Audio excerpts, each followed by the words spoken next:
segue us in, and Caitlin will get a awesome introduction from you. Just kind of hear where you come from, who you be, Yeah, and then we'll just move into wherever the wind takes us, I suppose. yeah. All right, everybody. Good morning. It is delicious divination number 18. Uh, that is that life? That's the life number. Yeah, we don't eat teenagers though. I mean the 18 Please, part. please don't eat teenagers. No. uh, so good morning, everybody. We've got a special guest. She is a friend of Nathan who was on last week. Her name is Caitlin, and yeah, I think she's kind of an old soul. I think Barry and I probably are both also older souls, but yeah, I don't know. You want to introduce yourself a little bit, Caitlin? Yes. Hello. Oh, hi. My name is Caitlin. Um, I'll tell you all my why statement. I make the unconscious conscious, Ooh. accessing amazement and wonder from the soul so that you can live the life you prefer. And that is the statement then that guides me into the kind of services I offer. So I'm currently building my brand right now, and I'm looking to do an integral dream analysis guide. And That's there's awesome. others, yeah, there's other services that'll come later, but the dreams are carrying me right now. Now hold on. Did you say make the unconscious conscious? Correct. Oh, I love that. That's cool. Thank you. Yeah. Yeah, that's what Nice. it's all about right there, it seems. I mean, it feels like a big dream or, in the mind and as Right. light and it really anything's possible, right? I mean, it seems that way here. I Yes. had a epiphany this morning that nothing entails another thing here. Like we think logic and reason entails, what, and it's not. I mean, everything can be pretty much wiped off the slate and can have the Yeah. most random things connecting and I don't know. It's nuts. Sorry, Kayla. I mean to jump Yeah, in. man. Exciting. No, I love that. Because that totally. So my brand name is called Woo for You, and Mm. I like that. yeah, I define woo as anything that's not the mainstream paradigm. I see it in the if you're familiar with the spiral dynamics, that's like um it shows like this different worldviews that like build upon each other. So I also Mhm. see like, at some point it's like humanity has to evolve to that next worldview. And I see the woo is like there's no stopping that. You cannot stop You cannot stop the woo. reality from changing. You cannot control the woo. So it's like get out your surfboard and get ready to just surf the waves. That's right. That's Yeah, right. Well, that's funny. That was my tarot reading interpretation this week. really. Got the Aeon card, Seven of Pentacles, and the Justice card. Wow. Yeah, My God. yeah. It was like I definitely surfing. Yeah. Absolutely, man. Yeah, I mean, when that tidal wave comes, you can either cower down and get swallowed up, or you can be like, man, this is going to be the most epic wave of all time that like we've Yes. ever had access to attempt to surf. And what do you know? Here I am, right in this epoch of this now. Thank you so much for this opportunity. How rare is it to just be able to, out of all the possible timelines I could have dumped into or been Yeah. vacuumed into or said yes to, I got this one with this big ass tidal wave, and absolutely, I mean, it's pretty much water world here. I mean, it's Mm. straight. I mean, it's water has fire in it, right? I mean, so it's kind of like you're not the. Maybe we're the frozen ice, right? And we're gonna learn how to bring fire in ourselves and Mm. be eternal, and that would be pretty cool. I'd be down with that. But we Yeah. already are the fire, so it would be like just kind of meeting an old part of yourself. Like, hey, what's up, buddy? Right. Yeah, yeah, I yeah. resonate with that. Dreams are quite the paradigm to, or Oh quite my the area gosh. to tackle. I mean, I this is probably one of the I don't want to say last areas, there'll be many more, but definitely one of the areas I'm not as comfortable with, I think, when I go to look at stuff. For Mhm. example, I just had a really odd recent dream. I love squirrels. I have a couple pet squirrels. Everybody knows that. Well, one of them's in and out, but mainly one all the time. Anyways, love for squirrels. Yeah. In this dream, there was like 5 or 6 squirrels. I think most of them were babies. It looked like there was one parent there, and I was nice and and these squirrels had extra long teeth. Like their front teeth stuck way out of their mouth, and I don't know why, and this is the creepy part, but I took one of them, and I think it was the mom or the big one, and then I pretty much killed the other squirrels with the tooth of the like What the I fuck, was pretty much Barry? using the tooth to stab it through the necks of the babies. All the babies were very happy. I laid them all next to each other, and it was fucking creepy. Like I love squirrels, and I pretty much woke up to use the bathroom or something, which is another neat thing about dreams. There's no bathrooms there. You always have to come back here to use the bathroom. That's Right? true. That's a great Yeah. point.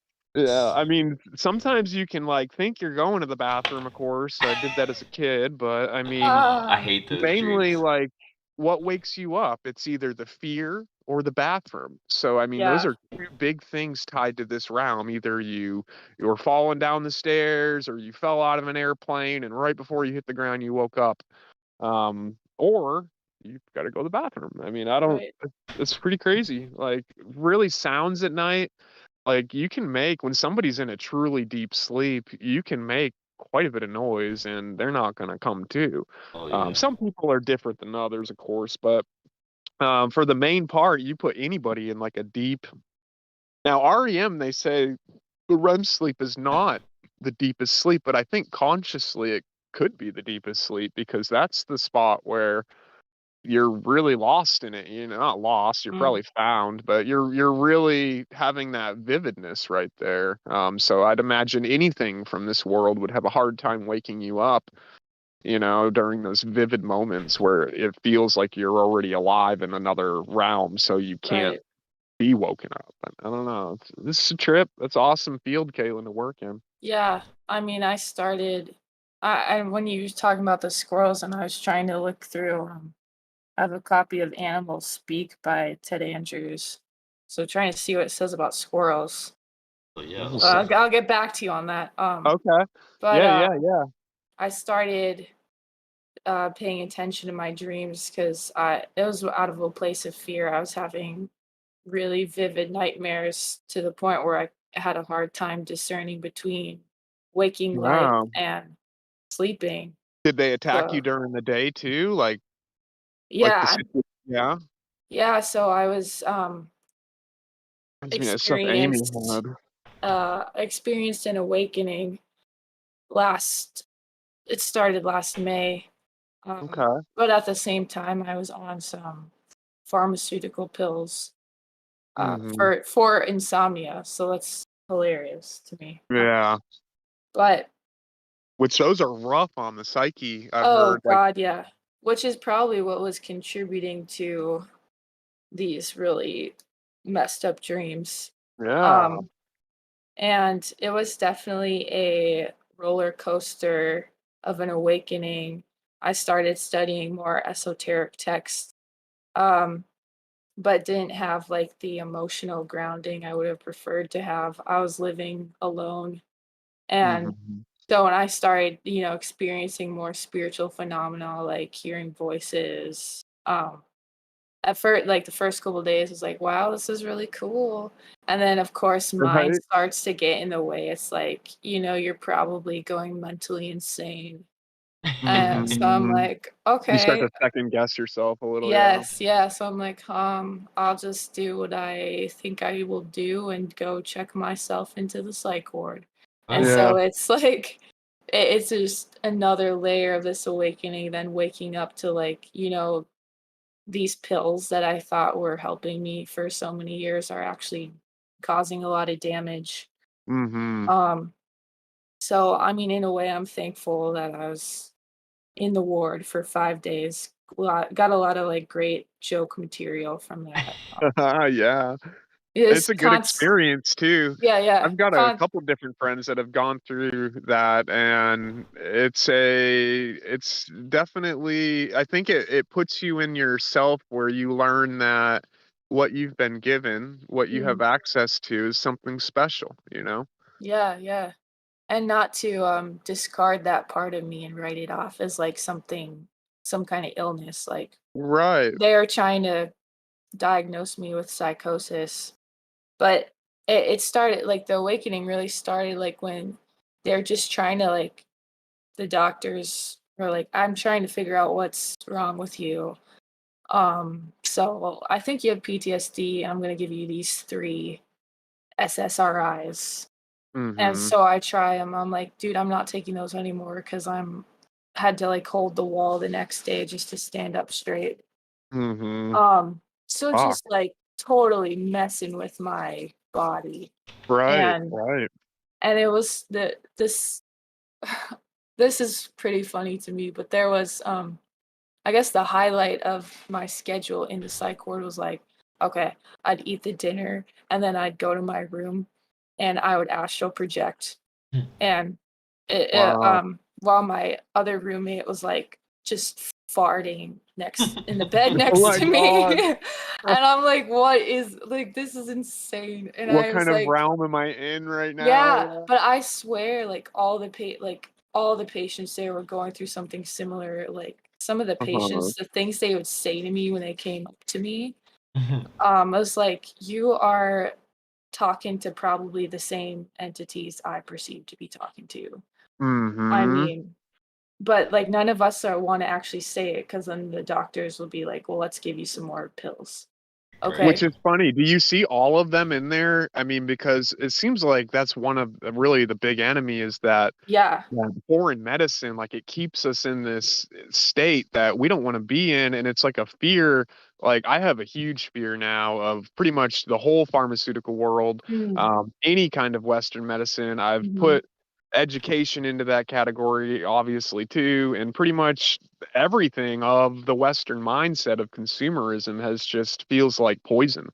I mean, Right. even though we sit in it and we play in it, I can not envision a future where we're the old people and we're allowing, I mean, I feel like it's changing now. I mean, it has to. It's too, Yes. people are coming online, like all those people in there, they probably just want a safe place to, discover what the fuck's happening inside of them, and they're Exactly. getting, and if they speak up, they're just going to get these oh, okay, you tell me, did you have a vision? Okay, we need to block these fucking visions coming in because we can't be having people seeing, any kind of Yeah. inner truths coming through. So yeah, and then they start labeling you. It's a nasty, nasty Oh my chain of gosh, events. yeah. Yeah, and but that I guess that is a lot that really resonates with me. Um but yeah, the so I'm astral projecting in my bed and there was one night the fire alarm went off in the hospital, Oh, Hmm. but I was like in other realms, like Oh wow. talking shit with aliens. I mean, well. I'm feeling angry because I'm just not treating myself how need to be treated. Like I need to be nurtured right now. This is a sensitive time. So Mm-hmm. I'm just talking shit with these aliens. And I'm like, you know what? I'm gonna start a fucking fire. And Oh uh no. then I hear like because I had this thought of like I saw myself like go up in flames. So I'm like, oh my gosh, I'm bringing mass destruction to the world. And so Oh then the fire alarm goes off and they try to I don't even really recall, but they try to like come and wake me up, the employees of the ward. And I'm yeah. just yelling at them like, no, I started this fire. Get out. Oh god. I'll go down with it. and, Oh my god. Hardcore. and then yeah, the next day this girl who's around my age, a woman, I'm a woman, she's a woman. Sure. She was like, "So, did you start a fire last night?" Like teasing me. Um, I'm like, you know what? I did. And I'm kind of disappointed to see that we're still in these white walls Yeah. box and they have you wear orange scrubs. So like you look like a prisoner, you feel like a prisoner. Wow. I Yeah. mean, It's so They cart you from dehumanizing. point A to B. yeah, Yeah. yeah, Awful. yeah. God. So how do you think the connection happened right there? Do you think, I mean, obviously something real happened in your experience where you either there were these events that were happening outside of you that you weren't directly tuning into Mm, that started creating and influencing you, like a fire alarm going off, and then all of a yeah. sudden it started interacting with where you were with these aliens. You're like, you know what, I'm just going to start a fire, fuck you guys. And Yeah. all of a sudden, like, your instant thoughts in that realm make you appear as fire. Like, it shows our true aspect, our true potential. When we're in the Mm, black, we're in the B lack. We lack our bodies, so we can. I mean, the possibilities are endless as our light bodies right there. And I mean, we're in our light yeah. bodies here, but we're just in a light body here that has to stay in a location and it's got a Yeah. duty, I suppose. But that's gnarly. What do you think happened right there? Do you think the realms were kind of mixing and you just started getting some creation within the two? And it felt Yeah. validating though. Like it almost feels like coming back into this realm, like something really, there's really some kind of connection there, you know? Like, did you ever find out if something random set the fire alarm off? Was it never really discovered? Like, You know, it was never I didn't investigate much into it. I didn't have right. right. Yeah. That they totally What if that go was ahead, yeah. you setting that off, you know? I honestly believed that it was like, and I was walking around then kind of like paranoid of like, oh my God, they're never gonna let me out of here. Um, Right. and then actually another really interesting experience happened. I also perceived to like be talking telepathically with the patients in there. Hmm. Um, That's cool. but like then it's like, well, why don't we just acknowledge that we're telepathically speaking? But it's like, no, we're all too afraid. Uh, Um, yeah. and I'm also like talking to my guides, or I don't know if they're my guides, but I'm talking to some fucking Egyptians or someone. And they're like, "Oh, Caitlin, do you see that woman? She's like in that room crying right now." And it's like this towel room where you can go and get towels. And she was like, I go and look, and there's a woman in there like having Wow. a breakdown. Hmm. And I'm like, Wow. I'm just not sure what to do. So I just keep walking. And then the next night, she is having another, just crying and like saying, I need to get out of here. And seems to have like a really strong averse reaction to one of the male workers there.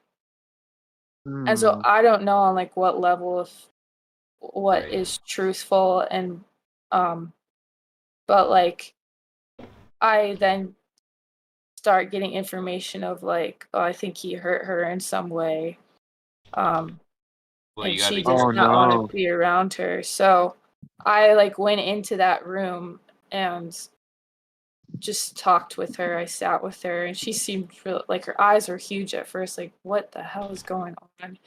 And I just sat down and I'm just like talking like, so what do you like to do? Like, and I found out I Yeah. think she's an artist or something.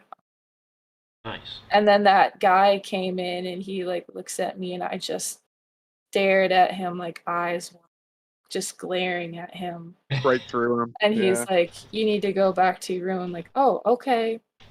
Um, and then like in my head, I'm like having a conversation with him, Mm. like, what's going Mm-hmm. on, man?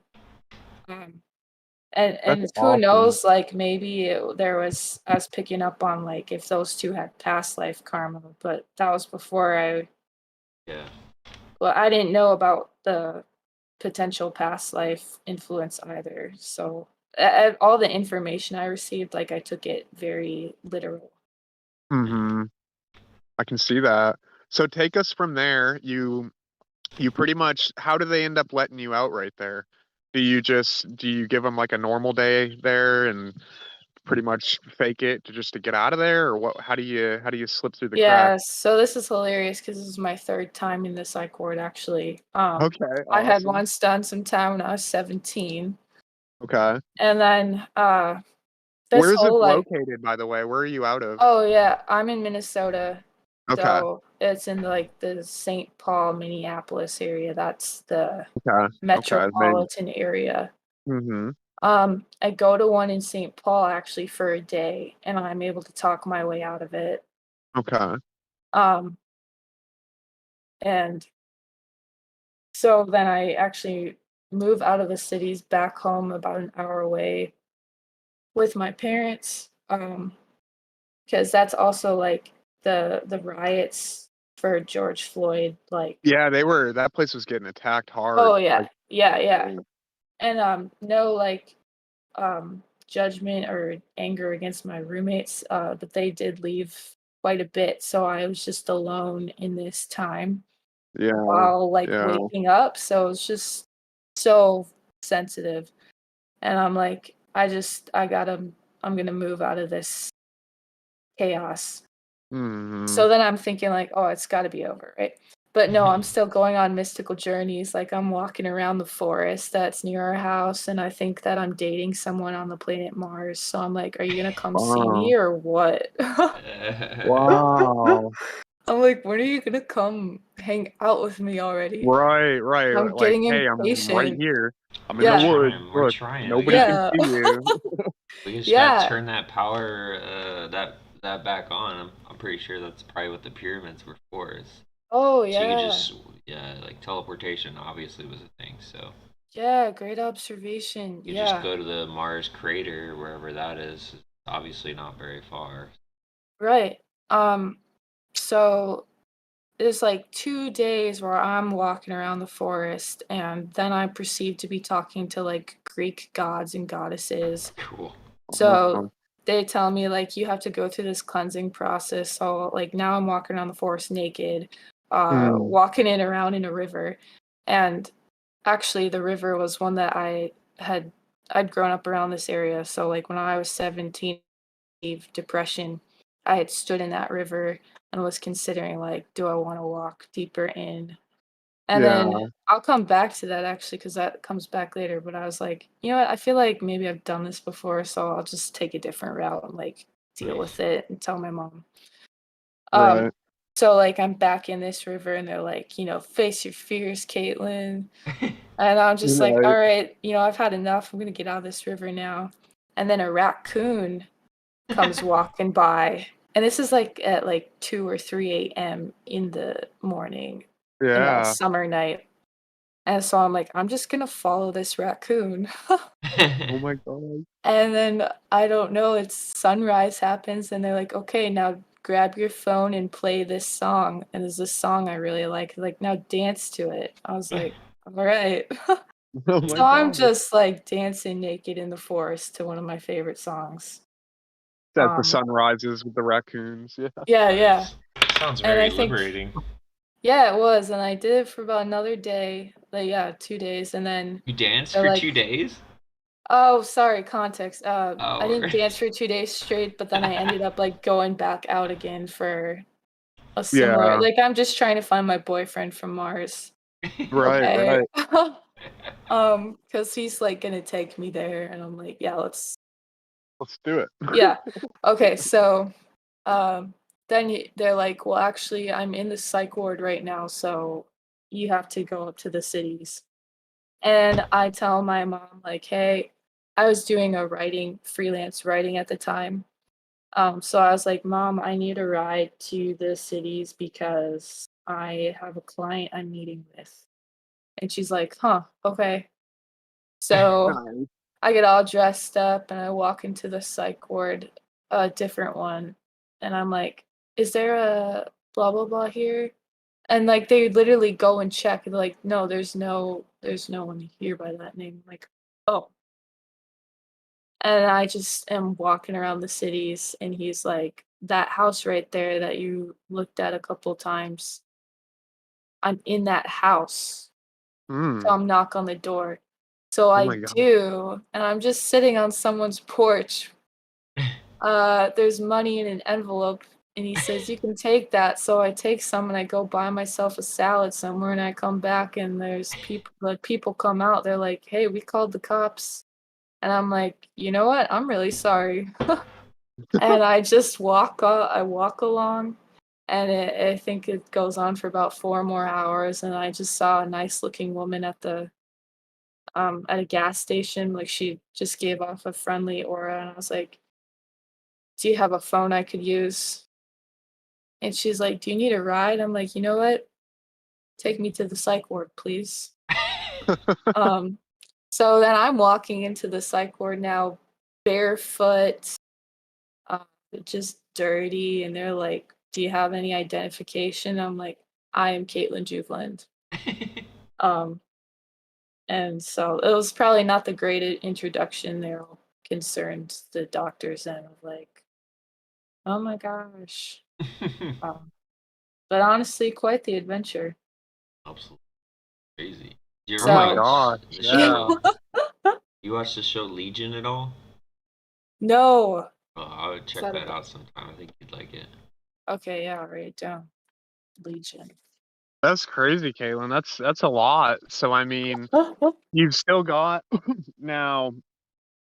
I've always been pretty jelly of people that can just get these voices and have these visions and easily kind of astral project, Mhm. because it's very difficult for me. Yeah. Like settling, like even simple things like meditating or being still for me is a deep Sure. challenge. And it's just, and I know it's out there. I know that this world exists, and I know that pretty much people have these experiences. My partner, Amy, when we first met, I remember specific times when we'd be sitting in the bed like 7, 8 o'clock at night, and all of a sudden, like something would start attacking her, and Mm. she would get super scared. And I would literally watch her turn like white, and I could tell that something was in her reality right Oh there. man. And it like blew me away that like it was so real, yet I felt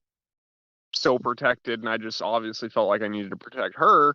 Yeah. But I mean, it's there's this realm of entities or energies that definitely interact with us, and the intent behind their interaction is neat. Like, what's the purpose? Is this just Yeah. us in a different form? And oh, I mean, the possibilities are really It's more so like deep us with it. without form. Yeah, Right, yeah. right, Wow. right. Mhm. So did this over now, how long ago were these experiences right here? Like months This ago, was years, a year ago. This happened about a last year back? summer. Yep. Okay. So has it calmed down since then? Has it become a little bit more pleasant inside there? Oh god, it's so pleasurable now. At the time, it was terrifying because I didn't have the context. So like, Right. No I mean, it was, understanding of what was happening at all. yeah, yeah. So I think the weeks following getting out of the psych ward, I'm still having like horrible nightmares. I'm still taking pills, and it's like, you know what? I'm gonna trust that it's time to get off of these. Yeah. Because what really happened is like there was one night I dreamt that I went upstairs to take a second dosage of the medicine, and I really thought it was real. I thought I was sleepwalking, so I asked my parents to help me like set up little booby traps to catch myself. And Right. it's like that was a and then there's like witches attacking me in my dreams. Wow. Mm. Um so and I guess I would like wake up like still half in the dream, half in this reality. Um, So I was like, dude, it's just time to start reading. I don't know what's Mhm. going on, but I know if I just start researching and change my perspective, that it'll be fine. Right. Um, Throw some new patterns in. Just yeah, yeah. yeah. Hmm. So I purchased some dream books, and they basically all said like just start writing down your dreams. Hmm. Um, and I was impressed by how quickly that increased the recall and even the awareness I had. So like when I started having these really terrifying dreams, I would start praying and then it would stop and Mm. it was all fine. Mm. Um so it's like that was really liberating and understanding that I can be safe in the dream world. Yeah. It's your And world. You control that, you right. know? Yeah, and then from there it just like stemmed out into learning more. Um and honestly with that whole like thinking that I was dating some guy on Mars and I also had a relationship with Ra the sun god. It was Nice. complicated. I was like, "Oh, I can understand now like I'm ready to be involved in a relationship. Like I see that that's a deep need for me. Mm-hmm. So I'm gonna start putting energy out there to attract my ideal partner." Um, and it was interesting. I had this dream. There's something about a chocolate cake in it. Um, and beginner's luck, honestly, because some dreams are really just riddles. I mean, Yeah. I think they're all riddles, but beginner's luck, like I went on the interweb, which I would not recommend people just do like a basic Google search to find out what your dream means, because that's Right. Right. they don't take into account like your unique astrology and like what's relevant for you. It's your Right. interpretation.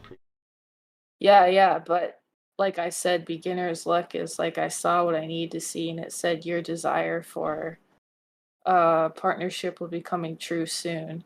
And I Mm. laughed. I was like, dude, fat chance, man. Right.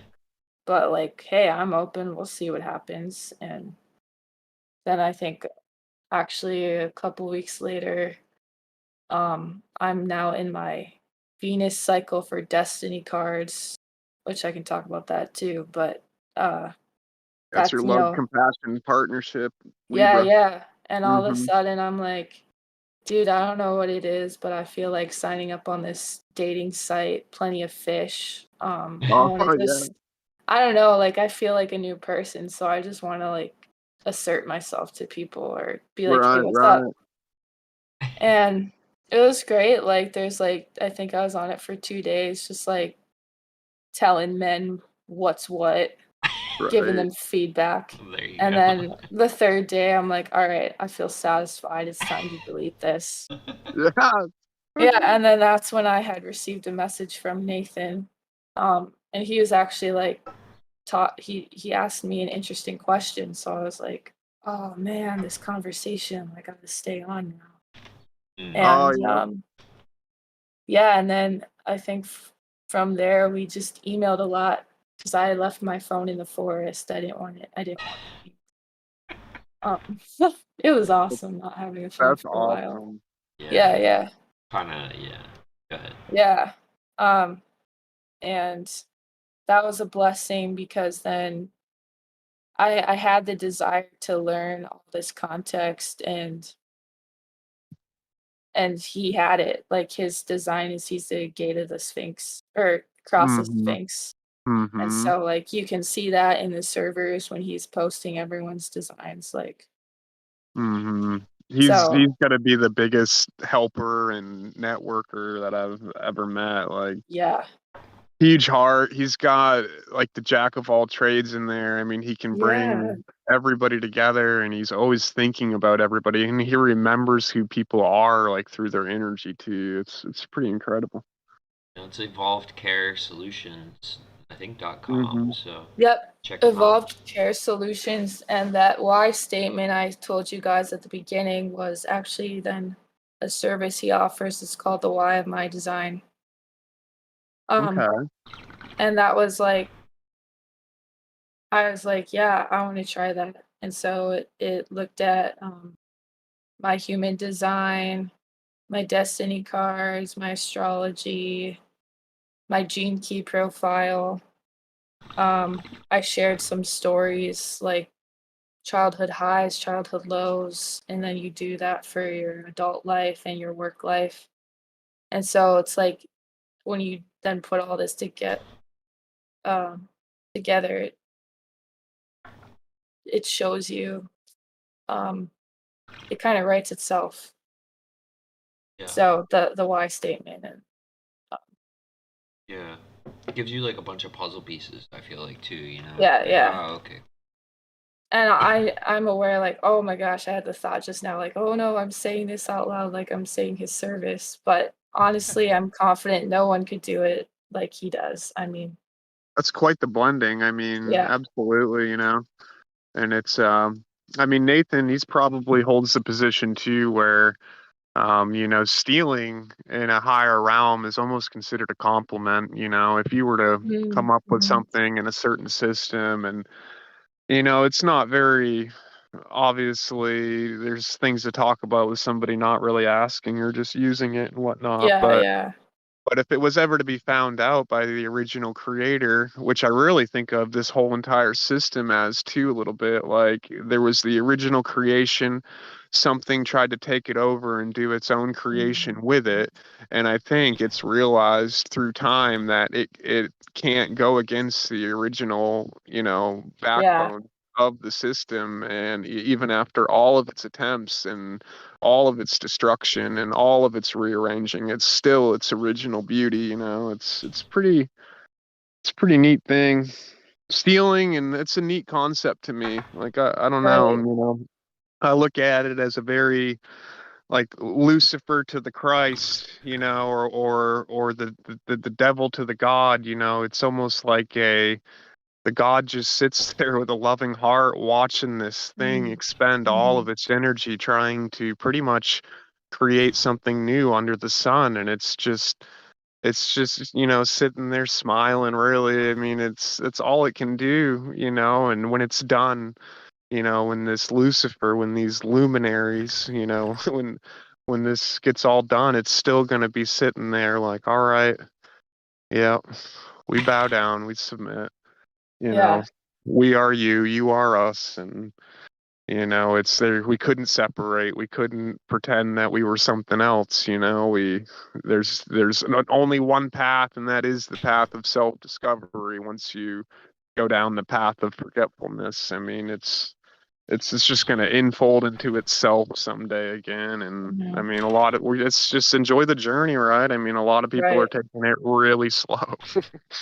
You know, they're taking a lot of side roads. They're going to get involved in, you We're know, in probably loops. digital identities coming up. And, Yeah. you know, it'll all go full circle back to analog, you know, back to sitting there with the oak trees in the forest, you know, talking with the squirrels and shit, man.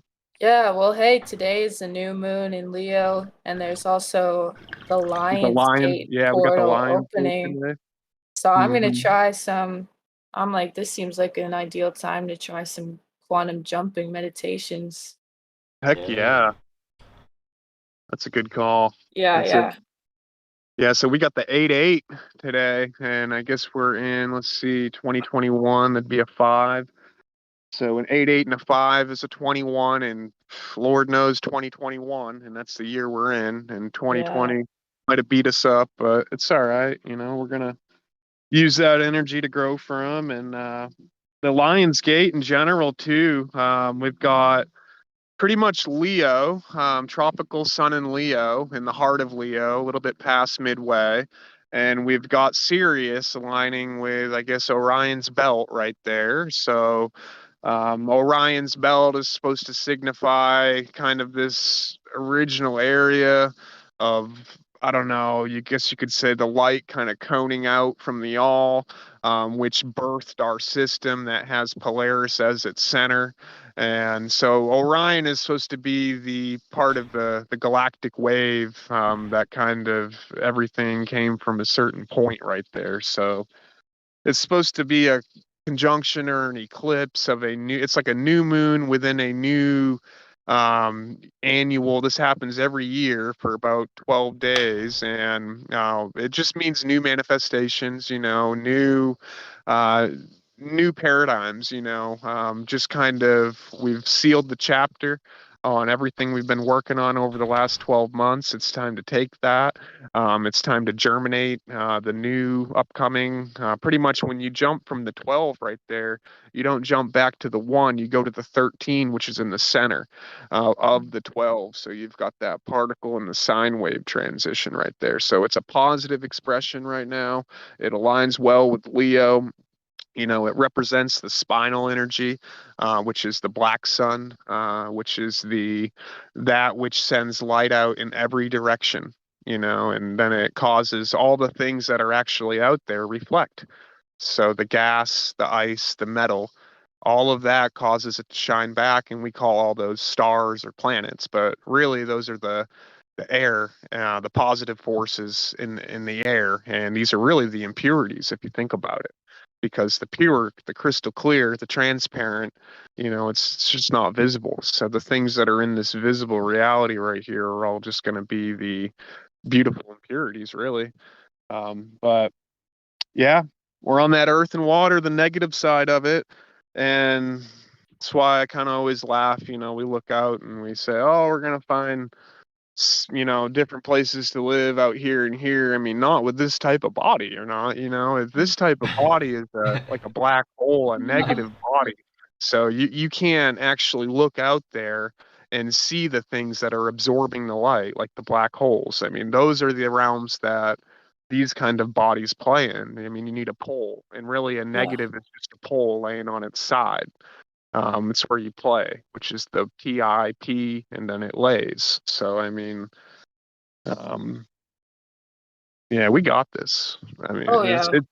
it's probably, it connects well with the dream too, because we've almost got the dream kind of funneling in. We only have really access to what's in the light, and then which is everything, and then we take that and we use that as raw material, and those are offerings at our table, pretty much. I mean, Yeah. they're not requirements. When you have certain positions or certain angles, these in themselves aren't, it's not fate. It's not things of necessity that are going to happen. It's things that are aligning for you. It's things that the universe is harmonizing or not harmonizing. But we always have the chance to continue to go with or to go against the grain. We've got retrograde motion and we've got direct motion. So this will send you up or down the stairs right there, a left or a right. And I was thinking earlier, the Mars stuff, the Mars boyfriend, and then the Ra sun god, Yeah. there's a really neat connection from Mars in general. If you look at it, the Ra stands for right ascension, and Mm. this particular area is the eastern side of the natal chart, which would be, the ascendant right there.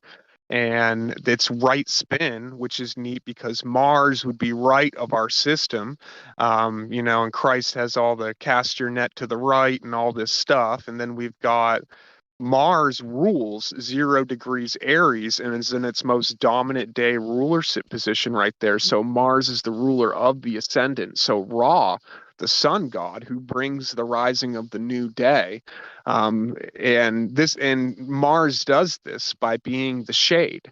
So in an eternal day, everything would get burned up. So the knight in shining armor, the Mars, that prince, he's providing the shade where the day can exist. So the day that we see is a day we can tolerate. So we live on the threshold between 32 and 33.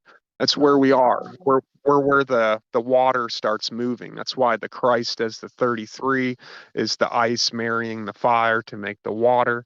And then what happens once you do that? It starts going downhill. It starts seeking balance. So all life flows to the bottom to seek its level. So on a plane, so an infinite plane really is the way I see it. I mean, all dimensions are infinite. So a physical plane would also be a dimension, which would also be infinite. You can't take dimensionality and then change the rules when you hit the physical dimension. It's got to be an infinite dimension as well. Um, uh. right? I mean, come on, Ah. obvious. So Caitlin, tell us how So like I've know that writing your dreams down is something that I've wanted to practice, and you said that's brought you closer to recalling and whatnot, and I can definitely see that. Um, have you ever experienced things that make your dreams stronger or more vivid, like certain herbal things that you could take, or certain patterns that you see in your life, certain foods that you eat? Mm. I noticed in my own self, and a lot of people notice this, that like if they were using cannabis or weed pretty much and they were to stop, the dreams get very vivid for, a while, and when they're not smoking marijuana. So it's like if you smoke marijuana for a long time and then you just stop, and like let's say you go a week, your dreams will start to get very, very intense and strong and vivid. And I've noticed a lot of other people experience that. But have you seen anything in general that make the astral projections or make that realm become more into a blend here? Like Oh for yeah. someone like me who has a really hard time astral projecting, like to me those instances happen to me, I can't go to it. So like I've had Sure. few times, like 5 times, where I've literally been out of my body and I'm experiencing something, and this is crazy. And this is definite evidence that whatever I am is eternal or can exist outside from that thing I call my body down there. So Yeah. I pretty much know that it happens, but sorry, I've asked you the question like 5 times, No, but it's are there things out awesome. there? Are there things out there that you see that affect that realm? Yeah, I'm so glad you asked this question. Because a lot comes to mind. Well, first of all, like actually what you eat definitely plays a role. Hmm. Um, you know, everyone's nutritional needs are unique. Hmm. But I've noticed like I've had nightmares when I've had like processed foods. I had Domino's pizza once, and that night I dreamt that I was summoned to hell by Satan. He's like, "You're gonna marry me."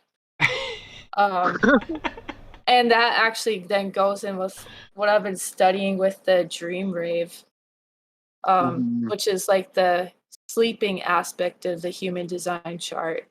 And when you go to sleep, it's saying that like you do not have access to all the 64 gates, I believe, is what you have, in waking life. When you're When waking, you yeah. Yeah, when you go to sleep, it becomes a 15 gate matrix. And Ooh, each that's Lucifer, person the devil, right? Oh, wow. Yeah, well, that's interesting too, because it's like it's so funny to read the Dream Rave by Ra, who did all the founded human design. He's like Hmm. talking about the dreams like they're scary. But he's also like, well, then again, I don't dream that often because I smoke a lot of cannabis.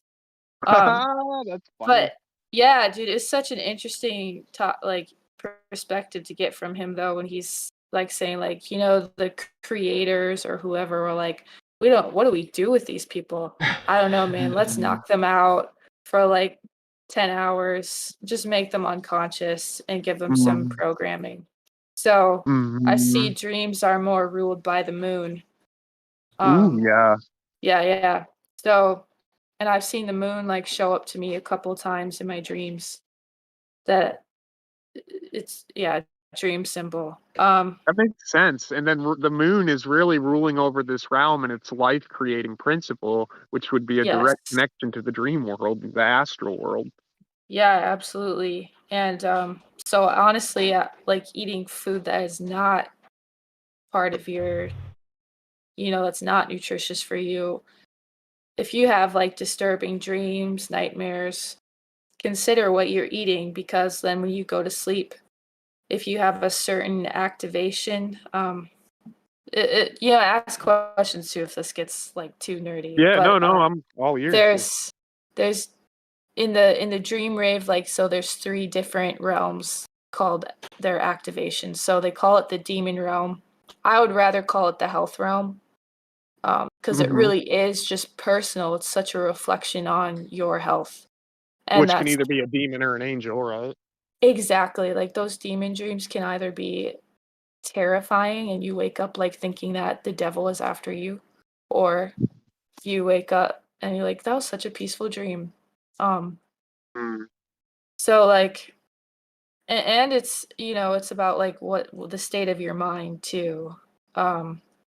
So that's Mhm. that's like an easy way to go, is like just don't eat the foods that would potentially not be good for you and give you disturbing dreams, because when you go to sleep, your body is then doing repair work, and if the frequency is off because you didn't live in your design, you didn't take care of your unique needs during the day, Mhm. that's going to come up during the night. And Mhm. it's even more complicated because it's our I believe it's our psyche, our soul is like it's not using the words that our left brain uses. So it's speaking to us in metaphors. So it just gets even more creepy because you're like, I don't know what this means, but it was scary. Um, so that's like the first easy thing to do, I think. I think Um, diet's huge, yeah, because I mean it's like a chemical release, mm, and it's interesting because I don't dream a ton, pretty much probably because of the cannabis, I'd imagine, mm, and I bet what's happening to me is that, and the diet is one of my last like big battles that I'm gonna got battle. it. Like Yeah. I'm pretty much got it down to what I put in myself and the power of that, the willpower versus the desire in knowing, hey, let's, how real do you think you are? You really think you got it? Okay, let's take away this, and this and go.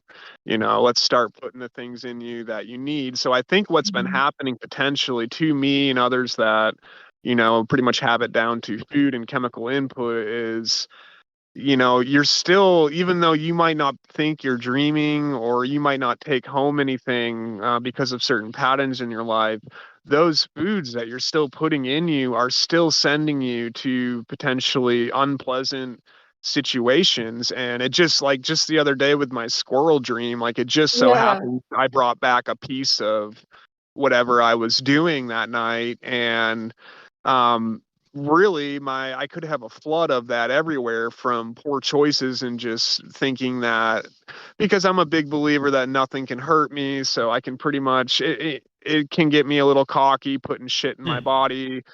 Stuff does not show up on me. I mean, I've got so much energy that I feel like I could never gain weight if I wanted to. So I mean, I literally could eat shit all day. You'd never notice anything, but you really do from the emotional, your reactions, your Please don't eat dreams. shit all day.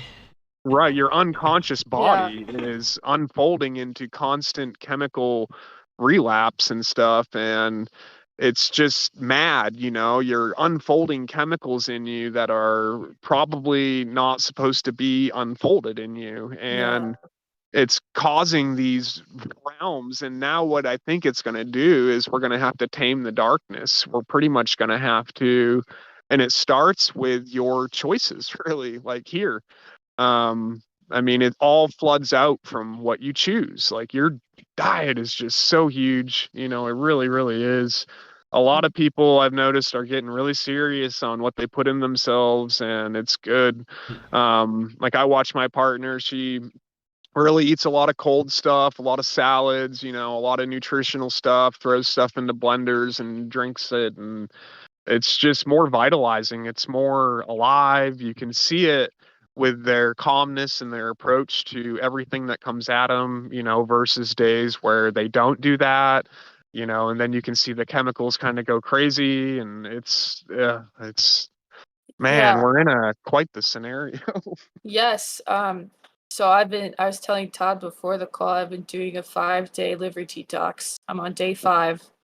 Nice. And What do you do for that? I went on to Herb Docs. His name is Dr. David Scholes. I read one of his books. I think it's called Incurables. There's no incurable disease or something like that. Okay. And I don't know his astrology, but I totally get the sense there's like a strong Aries placement, because he's just like, he's ready to go to war for Yeah. your health. He's like, I don't care if you're dying, you will do this. Nice. I Um, love it. That's got to be a big Aries yeah, placement. yes, and I felt so inspired, especially after it was like dude, who knows what kind of damage I did with all those pharmaceutical pills for like Mhm. 5, 6 years. It's time Mhm. to show Time my to liver repair. some love. Yeah. Mhm. So what we got going on is we got a detox tea. You have it 3 times a day, and some tinctures come with it too. There's a liver gallbladder flush tincture. This is all herbs, by the way. Wow. And then there's after that you follow up with some juice, and that's a detox formula in there. Um, and just drink a lot of water. He says I was if you gonna say get a ton of water hungry, probably. Yep. yeah, drink more water. And what was hilarious is today. So actually, you start each day with a drink. It's got juice, it's got olive oil, garlic cloves, 'cause that's great for detoxing, and ginger. Oh my But then god, this sounds like what Amy makes. That's so funny. each day you increase the amount of garlic into olive oil. So today it's like holy. It's just so I'm still trying to. I got like 3 sips left of it. Nice. You can My do it. mom, yeah, my mom yesterday, she's like, I can smell the garlic coming from your body. That's That's good. awesome. That's such a good like um, purge though, and a flush through. I mean, that's yeah. yep. And the dreams I've been having have been so peaceful. I That's mean, it's awesome. just been about like organization. And I can share this one dream. A friend of mine, he showed up in the dream. I haven't talked to him in a while. And so it's like, well, I don't really think it's about him. It's about he's being some kind of archetype in the dream. Mhm. So that's when I started looking at the destiny cards, because like that's the playing cards. It's a calendar system. Um, I you look at the person's birthday, and so then they have a card for that day. Okay. Barry, I know you're a 7 of clubs, and Well, I'm a yep, 5 yep. of clubs. Todd, Awesome. what's your birthday again? I'm a 5 of diamonds. Oh, cool. So we all got that odd number energy. I like it. My Um, partner, I think Ace of Spades, so I gotta bow oh, down every day.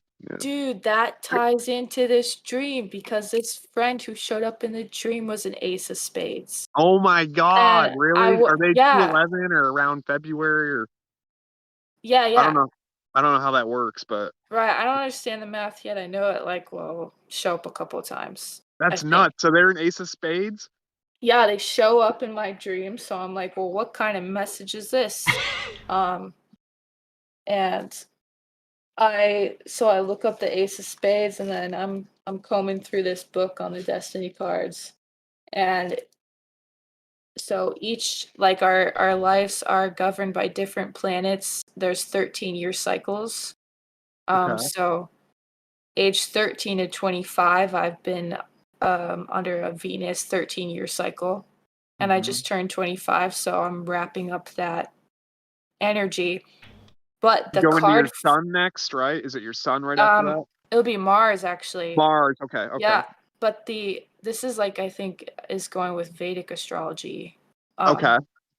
but my card for the last since I was 13 has been Ace of Spades, Hmm. which is it's about interest like in the occult knowledge and desire for like occupation is some of the things I read. And I've been actually scanning my old journals from like age 12 up until now to Awesome. and it's like, dude, I can see this playing out. So it's just interesting um to see That how Ace the of cards Spades, show up you in yeah, dreams. that's cool how you could connect that archetype right there, Yeah. from your dream. So that energy is working with you pretty much your entire recent past energy right now is kind of being used to push you into, something beautiful, it looks like. It reminds me of a big Venus nature, my part, which would align with your Destiny Venus card. Mhm. Because my partner, the Ace of Spades, she has a Jupiter, Venus, Pisces, and Venus exalts in Pisces right there, and Jupiter Oh rules yeah. Pisces. So we've got I don't know. I just see that in the occult energy too. It puts a little bit of a Libra kind of night occult balanced energy where we've got the refinement and you can see both sides, and it's kind of like sitting on the mountaintop or the knife's edge right there, and everything's reflecting up, and it's the hard work of Venus through choosing the correct refinement methods. You can go off into many areas in refinement. You can learn to love materialism. You could shine the rims of your car every day and vacuum it out, keep it clean, and keep all your stuff very nice and in good condition. And I mean, I guess it's a good practice anyways.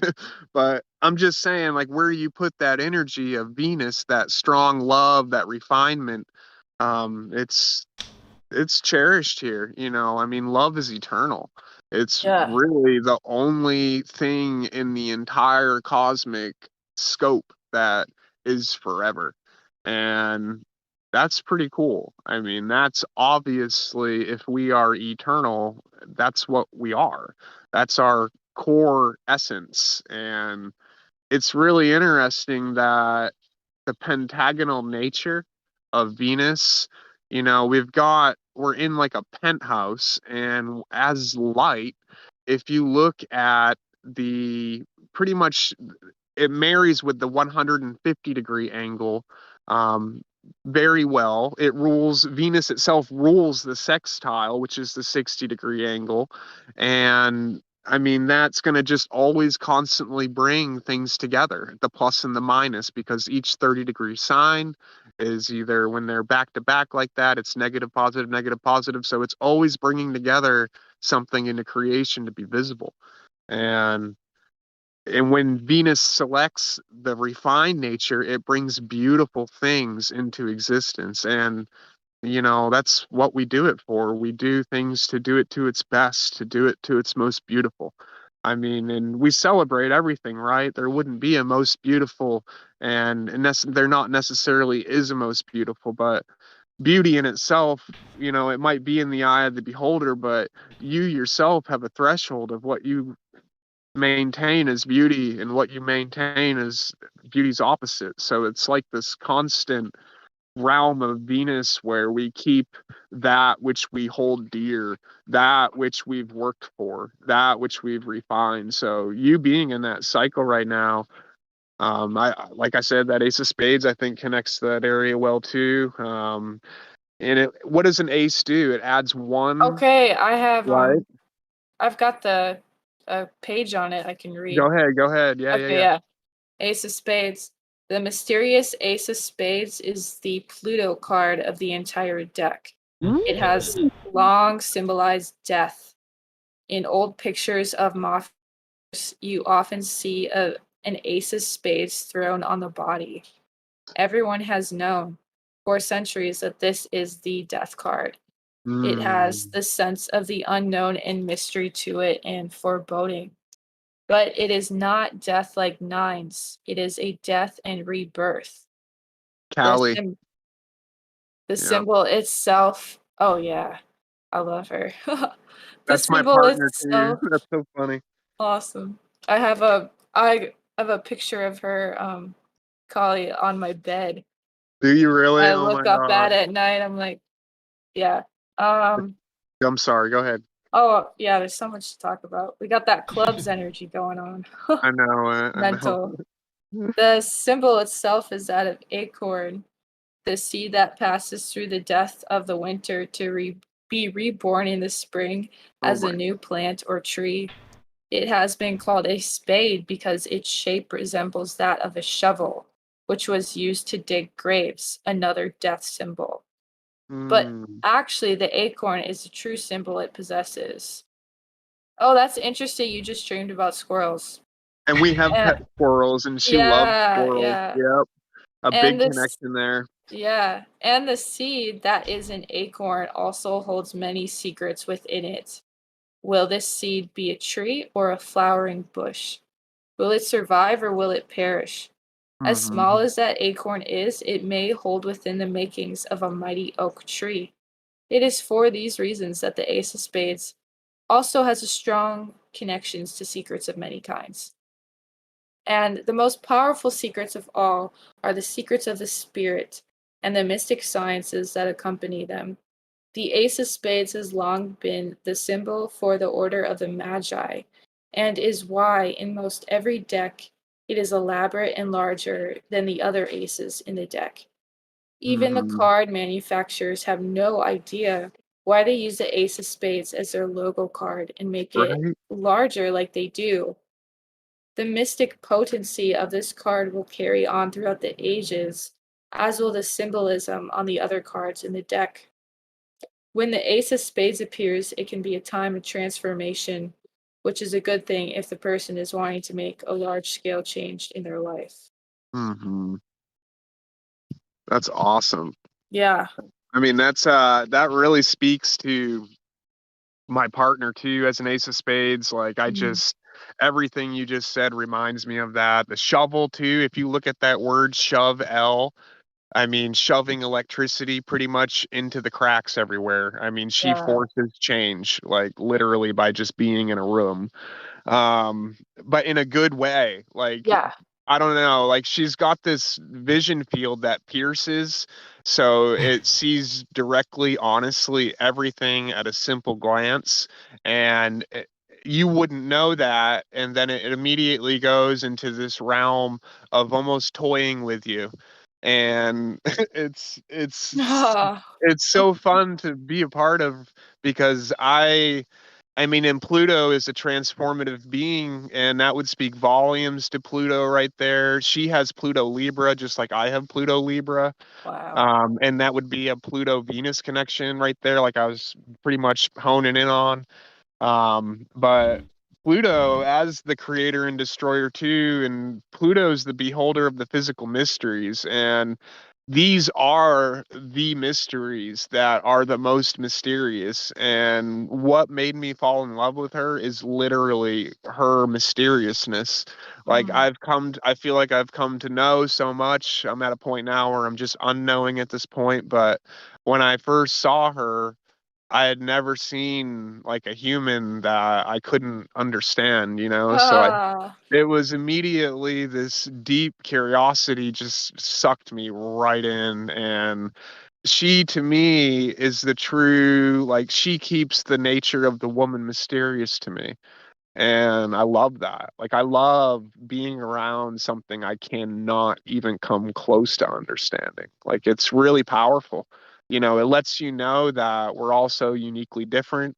We all have such a beautiful thing to bring here and yeah. to exhibit and to do. And I like things that I can't understand. I love a good mystery, you know, like Yeah. that. So, We've talked about that. How why do you have to have the ending? You know, why can't you just mm, have a good mystery? You know, there's a feeling that is out there where it's good to have a good beholding of a mystery inside of you where you don't know. I mean, you wouldn't have a father if you knew everything. You know, no. your cosmic eternal father is that which is all knowing. So save some for your father, you know, just be in that state of mystery and adore it. Um, Yeah, that sounds like another great definition for woo. I might add that to my mhm. definition book. That's awesome. Woo. That's awesome. The mystery, yeah.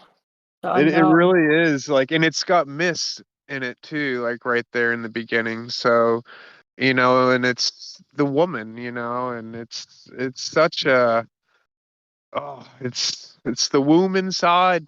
I was Yeah. looking at dolphins this morning too, and the dolphin etymology is equivalent to womb.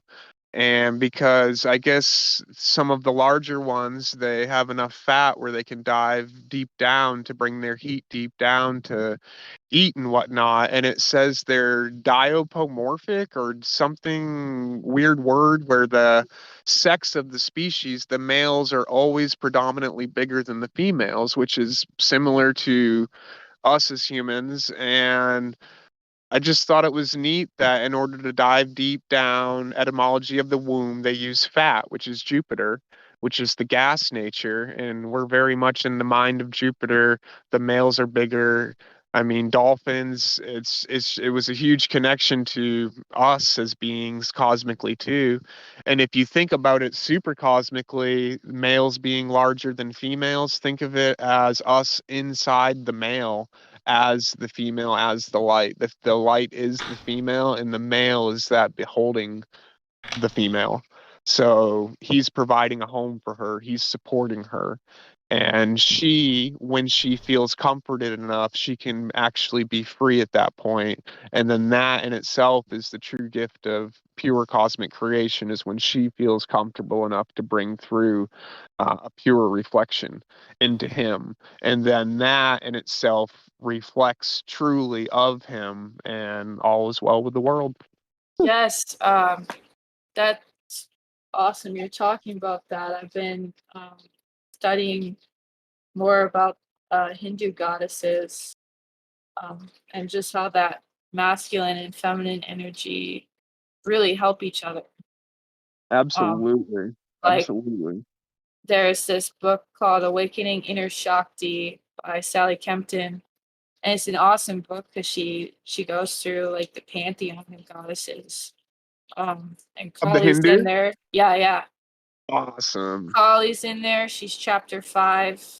That, and 5 is that number That's of where her change. ascendant is, my partner. She Oh has wow. that ascendant right there. Um, it's so neat that it ties all in with the Ace of Spades, Pluto. I Yeah, mean, like, because I think those stars are out in Gemini somewhere where Cali is. It's right near the cusp of the galactic Gemini Cancer solstice crossover on the oh meridian. sure. So it's the left and the right, Cali the destroyer holding both in her hands. Right. And As she she's destroys, she creates. right. She's this destroyer, but she's also like this fierce mother. I see her as a mother She is a mother of archetype of all. like, dude, she is ready to, yeah, she looks scary, but you look her in the face and she is still there accepting and loving you for all that you are, all your Hmm. imperfections, and is, I think, such a great energy to call upon to Absolutely. transform. And like with that, then like this book is awesome. I'll say it again. It's called Awakening Inner Shakti by Sally Kempton. Um, it's been I was actually a man in a past life. I can talk more about that, but so it totally has been like I was a tomboy. I used to race BMX bikes. Um, Awesome. That's pretty yes, cool. thank you. Yeah, so now it's like, and my south node is Aries. My north So node this is was a Libra. recent past life then. It's pretty recent. Yeah, I mean, Yeah.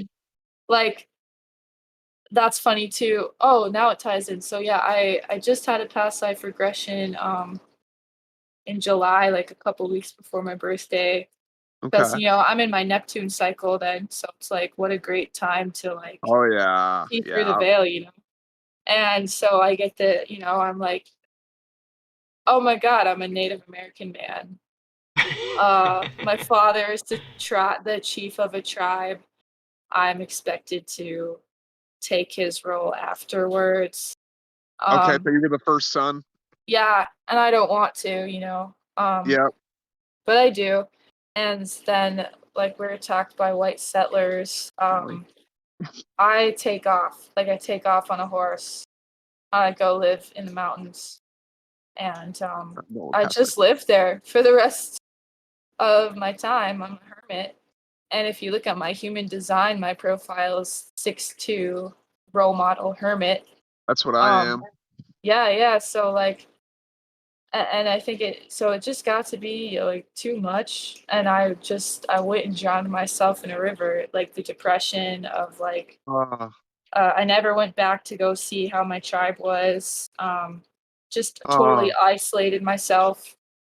And so that was interesting that when I was 17 and was feeling depressed, and I was not really sure where it came from. Probably It that was just, same time right there of your yeah, life. yeah. Yeah. It was floating around in the unconscious, and I went and stood in a river. And again, like not deciding not to do it this time around. To walk It's deeper. like, Yeah. And you overcame it. Yeah. yeah, so and now it's like such a gift to have the context of like why I went through all this. and Do you have an eighth understand house? like Do you have a water eighth house? yeah, I believe my Scorpio Deep is water, no shit, in your eighth and death. That's awesome. yeah, What a yeah. connection. Yeah, I'm very watery because my sun is cusp of Cancer, Leo, and moon is Scorpio. Um, Moon, Pisces my moon's ascending, Scorpio too. Well, yeah, my moon's water. Scorpio. Yeah. Yeah, yeah. Um, and then to understand now like more what the North Node in Libra means to me is like I'm here to evolve through relationships. Mm-hmm. And I'm Yeah. here as a woman this time, so like I want to learn how to integrate more of that yin energy. Mm-hmm. And in Vedic astrology, I'm the uh my nakshatra, if that's how you say it, is Yep. the udder of the cow. So like very nurturing, Is that motherly. Cancer area? Yeah, yeah. Um, so it's just like that book. When I discovered that book, I think I've listened to it like probably 5 times. But you have It's too. Yeah. That's a Cancer ascendant right there, I think. oh Is it? Is that what that is that a Cancerish area on that nakshatra? Because I think it goes by 13 degrees, right? It breaks the circle down into 28, 27, 13 oh degree yeah. slices. I'm honestly not as familiar with Vedic astrology yet, like the I feel you. sections, but I'm It looking is. forward to.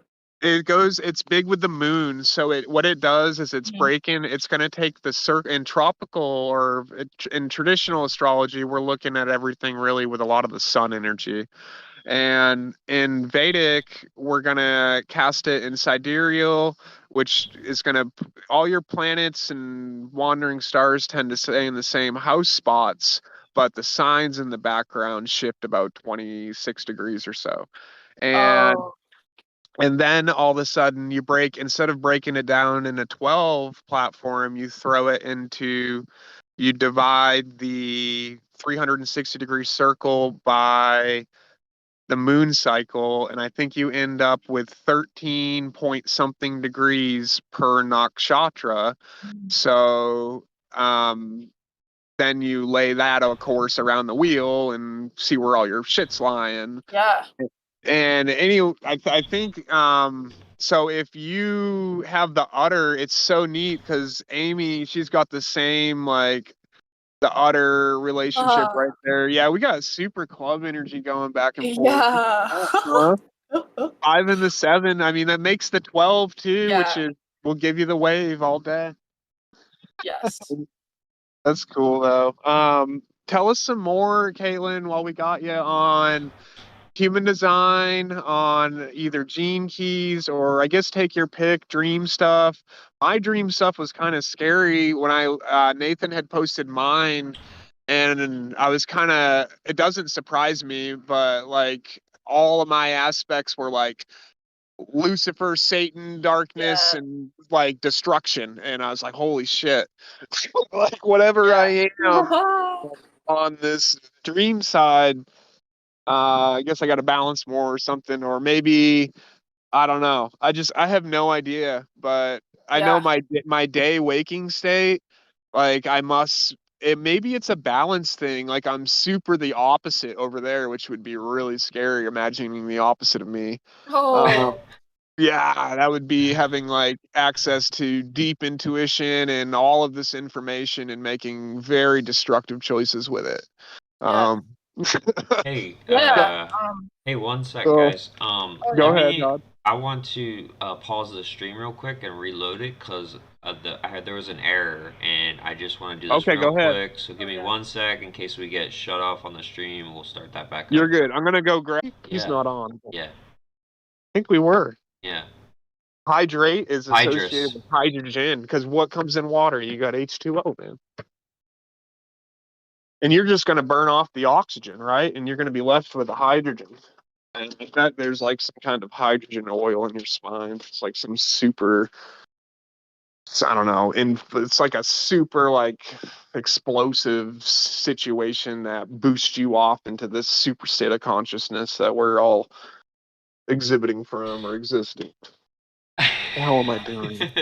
That's our intermission, everybody. We it's just massive knowledge drops. We are back, so sorry guys, thank you. I really appreciate that. We are back to excellent green light. Go ahead.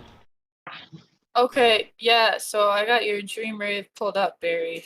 Oh, nice. What do we Yeah, got? yeah. Yeah, well, I don't even know Well, what it looks really like, any of this is yet, so fill me oh, in. I know, right? It's just like, what the hell am I looking at? I love it though. Yeah, yeah. So I was talking to you about the demon realm. But there's the two other like activations. I don't know if you want to call them portals. It's whatever you prefer. Um, but then there's the earth plane, and that honestly I think is like my least favorite place to be dreaming. Did you say Um, earthquake? earth plane. Oh, I'm sorry. Okay. Oh no, you're good. Thanks for clarifying that. That would have been confusing. Yeah. Um, earth plane. That is like when you're dreaming in the collective unconscious. So Okay. like that is like you're dreaming, you could possibly be dreaming for other people. That sounds like Um, me. it sounds like what? Maybe like me. Sorry. Well, I'm looking at your design and you have some of the activations there. So you may very well be experiencing dreams in that realm. And like I have some activations there myself. Dude, Now, those what does an dreams are activation crazy. mean when Oh you yeah. have like an? Yeah, I don't even. I'm kind of Yeah, rough good there. question. Good question. So the activation means like you have a gate that has to do with that specific Okay. area. Okay. It's like Um, things are flowing through, kind of unlocked. yeah, for example, you have gate 50, and that's an earth plane gate or activation. Gate 50, hexagram line 2, which is about sex and possession. Wow. Um, I have yeah. both. Yeah. So if you have dreams, you know, that's about that, like, don't feel too it's part of the Oh, programming. right. Right. Okay. And obviously too, the transit can affect it. Um, transit can affect what we dream about. So I always do like to look at the transit too and make Mm-hmm. connections there.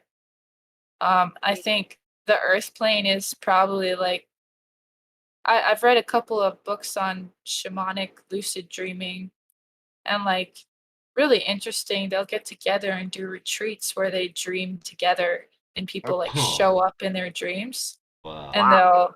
they'll incubate these stages of lucidity and someone will be like, I have this dream, I want to go back and heal this problem or something I like would that. so go do that. Yes, I desire definitely to in the future like have some kind of dream retreat. Mm, Yeah. It's just that such would be it, awesome. We need to yeah, make it's that happen. That sounds amazing. yes, yeah. I'll invite you guys. I love the thought of it because in the book they're talking about like so then people gather around the table in the morning, have their breakfast and share their dreams and what I really appreciate is like then the other people will say, well, if that were my dream, I would consider this rather than saying, well, you dreamed that, so that means that you're gonna die tomorrow. I like Jeez. that. If I that were mean, my dream. yeah, yeah, and that's why I say like just don't try to find out what your dream means online on a Google search because it's just gonna say like it's so like kind of superstitious and it doesn't take into account like your unique self. Mm-hmm. Um, Very true. but I also want to say like so one of the reasons why I sometimes don't like to dream on the earth plane is because like it's just like going to Walmart and I'm walking around like I was at Walmart yesterday. I'm like, what the fuck am I doing here? I feel like I'm in some kind of new matrix. This is just bizarre. Right. And I have had dreams like that where I'm like just Pretty looking at mundane, pretty dry. yeah, and I'm just looking at other people and what they're doing. And I'm like, what is going Because Earth is opposite water, so there's not a lot of feeling in it. It's Mm, pretty kind of boring, It's kind of you're yeah. running through certain patterns and facts and situations, like where you have to make choices. So it's kind of dry. There's not it's opposite water. I mean, it's Yeah, that's opposite a that good deep point. water, so it's very dry. Earth is ash too. When you burn away something, you get rid of all the water, you're left with a pile of ash, that which the fire cannot touch. And that in itself is the driest substance on Earth, that which is without Mm, water is the ash.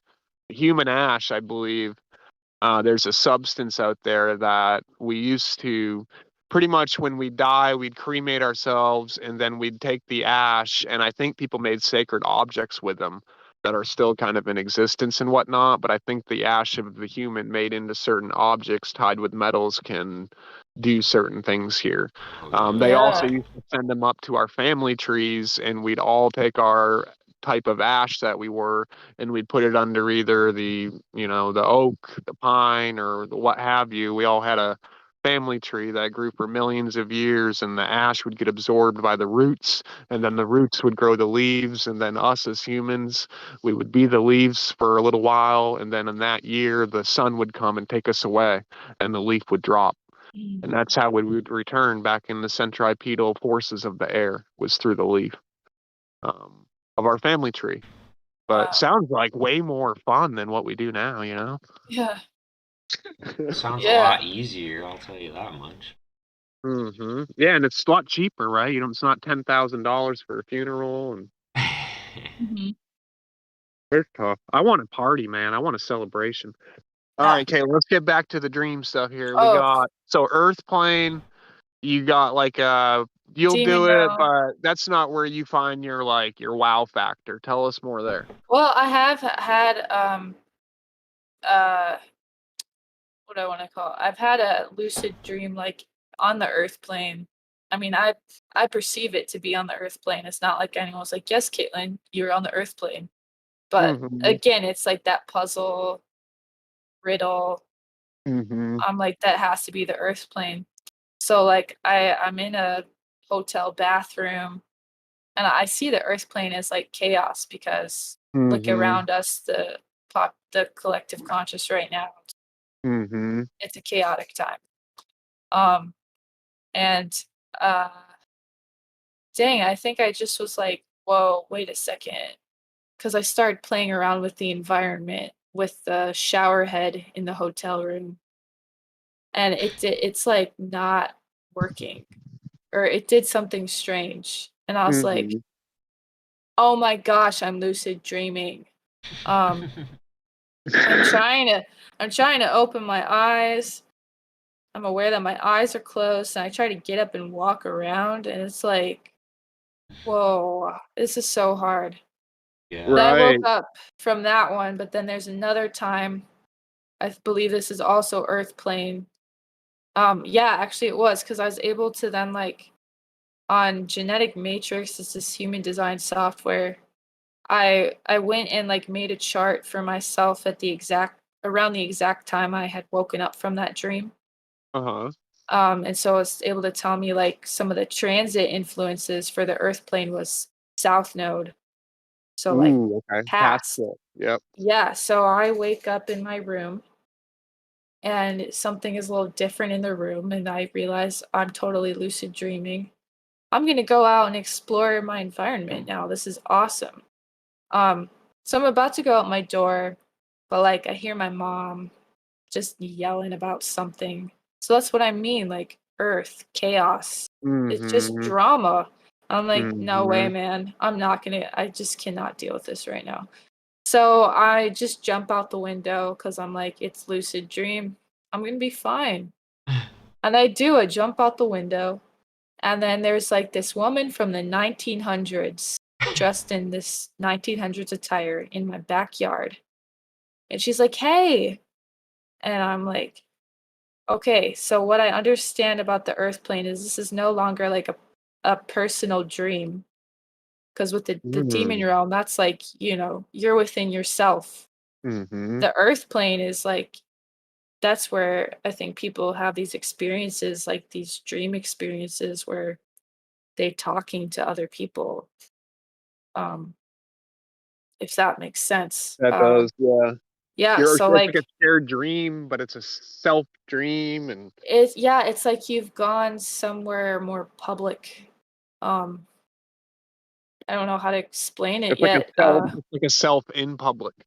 Yeah, yeah, and I'm not really sure how to hold myself yet. I don't know what the etiquette is. I'd seen a film by Richard Linklater called Waking Life, where this guy is, believe he's just, it's cool. It's a cartoon actually, but I think he's just dreaming on the Earth plane, and like he's just talking to people, and there's some fear around like I guess I told myself a Chaos and story of fear. like of it can be scary, or like are they gonna try and like harass me or something, like these people on the Earth plane.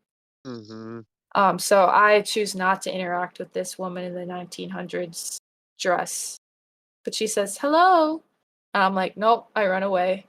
um Nice. I go up to the front of my garage, which is, there's like two portals, or yeah, two gates open with like water just flooding through. And then Ooh. this like middle-aged woman shows up. She's like totally shaped like a circle. And she has a screwdriver in her hand, and she just comes up to me. She's like, ah. And I look at her and I go, ah. And then I point to the water as if to say to her, like, you go jump in there. And she does. She just Nice. runs in there. And I'm like, God damn, Earthplane. Yeah. Drama, drama, drama. And so I'm like, this is insane. I'm just You gonna gotta go put back things back and in portals and shit. yeah, I'm just gonna go back to my room.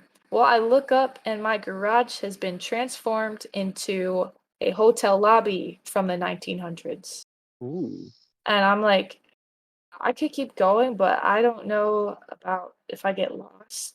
Um, so I'm gonna wake up. And I just decided to wake up, and I woke up.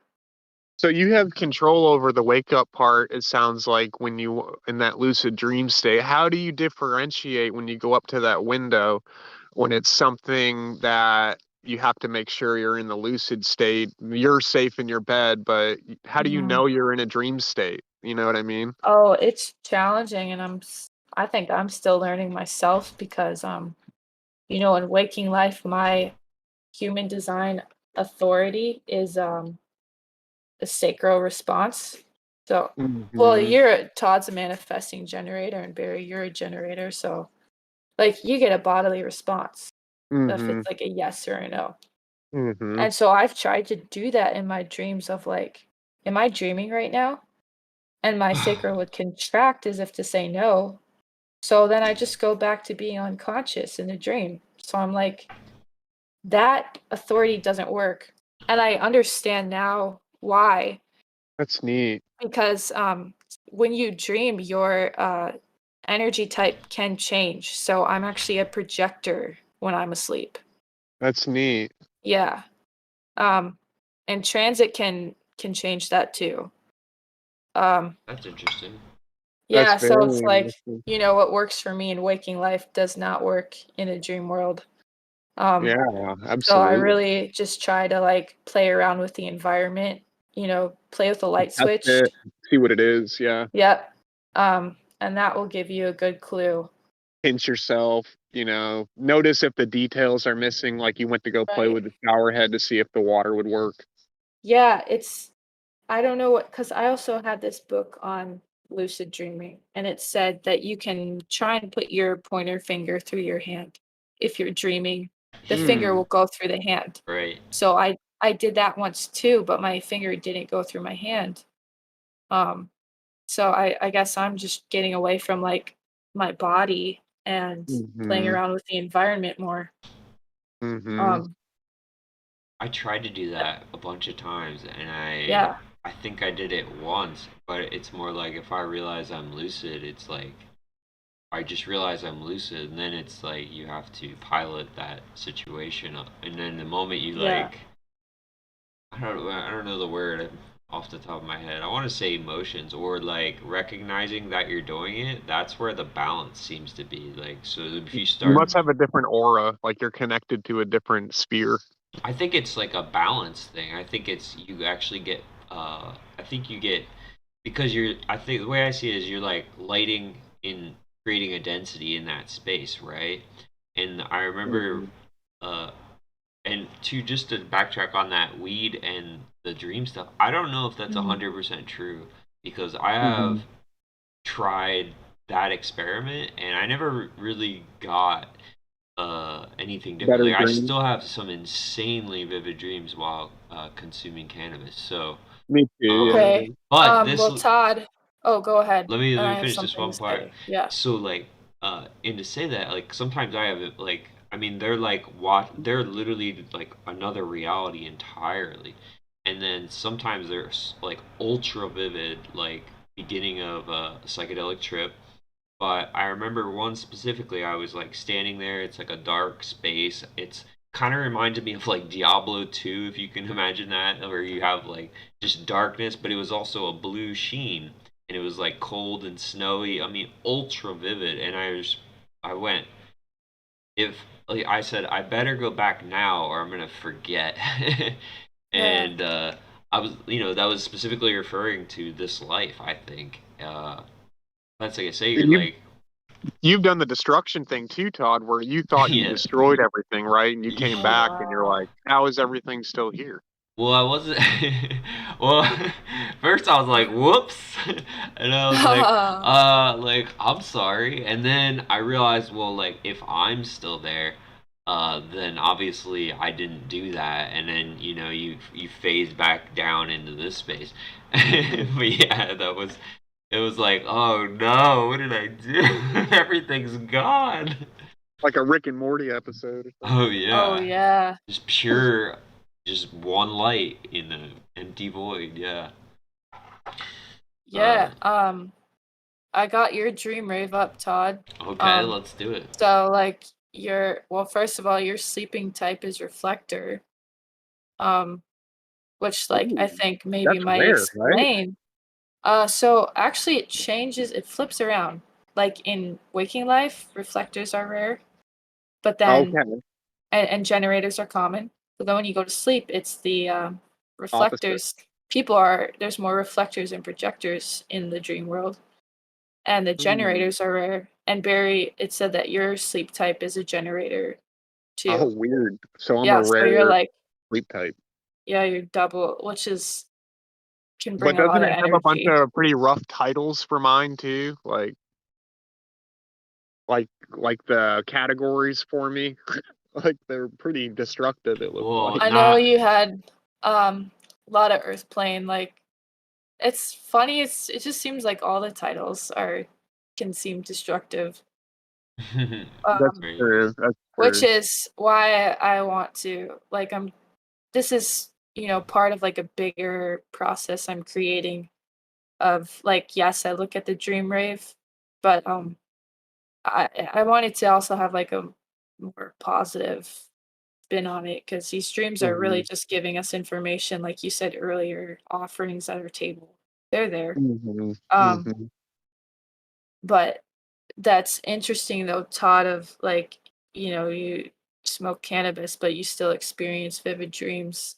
Just honestly wondering maybe it's because then you are a reflector, which means that all your centers are completely open. Like you're just very open when Hmm. you're dreaming to receive this Yeah. information. Yeah. That's neat. Well, yeah, and so, Versus um, my generation where I'm almost sleeping when I'm sleeping. And it's Yeah. rare. It's rare for me to have like what it's big. Like I remember my dreams because I don't get to see them all the time. So when I get to see a little piece when I wake up, I'm like, oh shit, I remember this little clip and I was doing this. nice. Yeah. Yeah, I have I forget where I was gonna go with that, so sorry.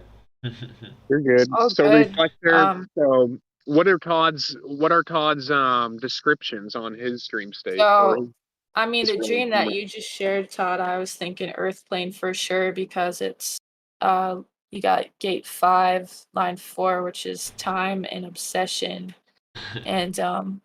it's filtered by Uranus. Um, but I think why do I think that? I don't know. I just get the intuitive sense of it. Just seems your dream seems very earth plane, especially when you said, um, I don't know if I'd be able to make my way back. Mm-hmm.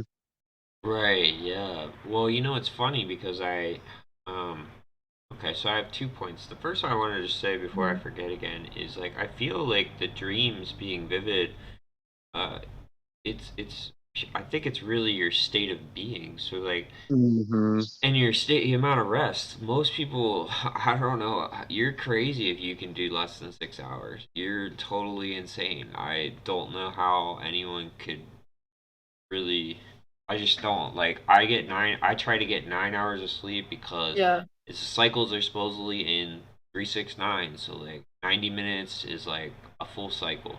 So Mm-hmm. you just stack that what six 10 times. cycles at 9 hours. Yeah. Yeah, get 9 hours like so much better. And like when you actually are rested, then you can go into the dream space and not be surprised when you are able to have lucidity. And then that's controlled.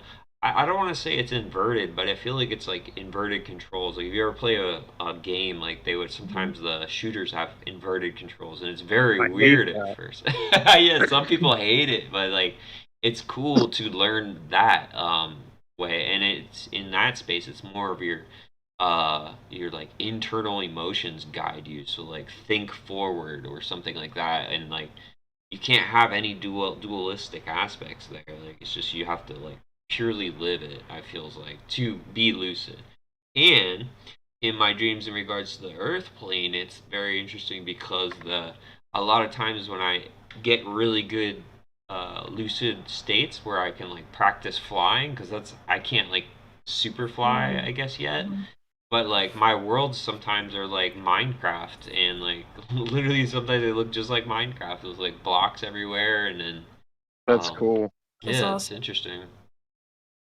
Yeah.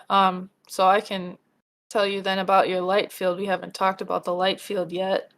What's Yeah. that? So light field is the one like that is where you would be considered connected to the Godhead or source. Like you are receiving information, um, potentially about the future or just about the universe, from Deep a secrets. I higher mean. power. Yeah, definitely some. I think Ace of Spades energy there. Mm-hmm. But it's like pretty. It's got a totally different feel. But I'll give an example actually. I've had a couple of dreams where like Lakshmi, she's the Hindu goddess of abundance. Um, she has appeared in my dreams and has told me like when I have money coming in. For example, this last year, doing a reset, like finding out what I want to do for work. Um, so I was on an receiving unemployment. I call it reparations from the government. It's about time. Mm-hmm. Um, and I think I had done like a new moon wish to receive an increase in the amount I was getting per week, and I Mm-hmm. wrote down like specifically like $300. And what happened? It was just so short, but like it was right before I was about to wake up for the day. So it's also interesting. I've noticed my light field dreams happen like towards the end of the sleeping process. Mm-hmm. Um, but this beautiful woman shows up, and intuitively I'm like, oh, that's Lakshmi. And she says like in the accent like, oh, don't worry. Um, you have more finances coming soon, $300 a week. You'll be getting it. And then I'd say 2 weeks later, I get the news that it's been increased to $300 a week. So Nice. exactly as I had manifested, and she's shown up to me a couple of times, like I mean, I've been over this last year, like I've been doing some Lakshmi meditations and rituals to build that connection with the energy of abundance, really, is what it is. Hmm. And I see that energy then incarnating as Lakshmi to help me perceive that personal connection with it. Um, but she's shown up like a couple of times in more of it's actually I call it a liminal dream space. And that's actually what back to your question that you asked, Barry, of like what can people do if they want to increase like the vividness of your dreams. Hmm. Um, dude, I love liminal dreaming. It's so easy to do. Liminal is Latin for in between. Okay, like So like almost a REM or. what you're doing is like your mind is still awake, but your body goes to sleep. Oh. And you this is something you induce. There are practices you can do. Um, there's a yoga nidra is what it's called, which is great for inducing liminal dreams. A good yoga nidra practice just consists of like you lying in your bed on your back, and there's breathing exercises you do to kind of bring you into that space. Mm. I guess I've done it so much that I'm like, I don't need to listen to an audio recording anymore. Nice. I'll just do it. And liminal dreams are fun because, well, they happen really fast. And I often see faces of people I've never seen before, or I think I've never seen before. Mm. That sounds And awesome. I've noticed like that has um, enhanced my dream recall and the awareness I have in the dreams. Um, and so then there's two windows of opportunity. You can get that liminal dream in right before you're about to slip into consciousness, Hmm. or what's it? No, slip out of consciousness. I don't know. You're At the start of the exploring. night and at the Yeah, end and yeah. before the morning, Yes. right? And then in the morning, it's when you're coming back in. And I say that's probably one of my favorite times is like The morning in the one. morning, like slowly waking up. I'll set an alarm sometimes to like recall the dream and then I'll fall back asleep.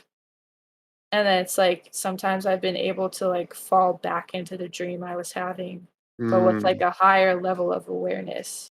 So that's That you're in the actually dream state. That's cool. yeah. So I'd what's the book I have on liminal dreaming is by Jennifer Dumpert. Um, but if you this is where you can go online and um, look up yoga nidra practices and explore around. Because you could even try a yoga nidra practice during the day. It's so Mm. restorative. Like if you want a nap, but maybe you're not the best at taking naps. I'm really not. I got a lot of Yeah. Same. energy. Yeah. We're all generators. We got that sacral power. Hmm. Um, dude, I love to just do like a 20-minute yoga nidra. I float away somewhere and then I come back and I feel restored. Hmm. That sounds awesome. That does sound like a good practice. Pick something right in Yes. the middle of the day, kind of balance it out, reset it, and then get another half Yeah. one. And I think you'd be surprised at how easy it is to induce. And I think it's awesome, like for people who maybe want to have a stronger connection to their dreams, but it's just hard. It is hard to become lucid and like Yeah. to achieve the perfect sleep state. Here's a Um, Right. question. So, like, have you guys heard of the Uber schedules or like polyphasic sleep? uh-uh. No. No. So, polyphasic sleep is like you basically take your 24-hour block and then you Yeah. chop it up into different patterns. So, like, we do basically mono monophasic, I guess, is one big chunk of One chunk, yeah. yeah, but then there's different ones where they split them up and all the way up to like every 3 hours you take like a 20-minute nap or something. I wonder if Oh, that's like wow. combining the nidra, which is like learning to nap, I would say, or relax, and then you can just like supercharge, I guess. I don't know. It's hard to do that because all the things are based around you know, doing stuff every time. Yeah, And if right. you relax right there, if you look at that sound, it's got like you and you lax like milk, like you re-nurture yourself too. Mm. Yeah, I posted some pictures so you guys can see what I'm talking about.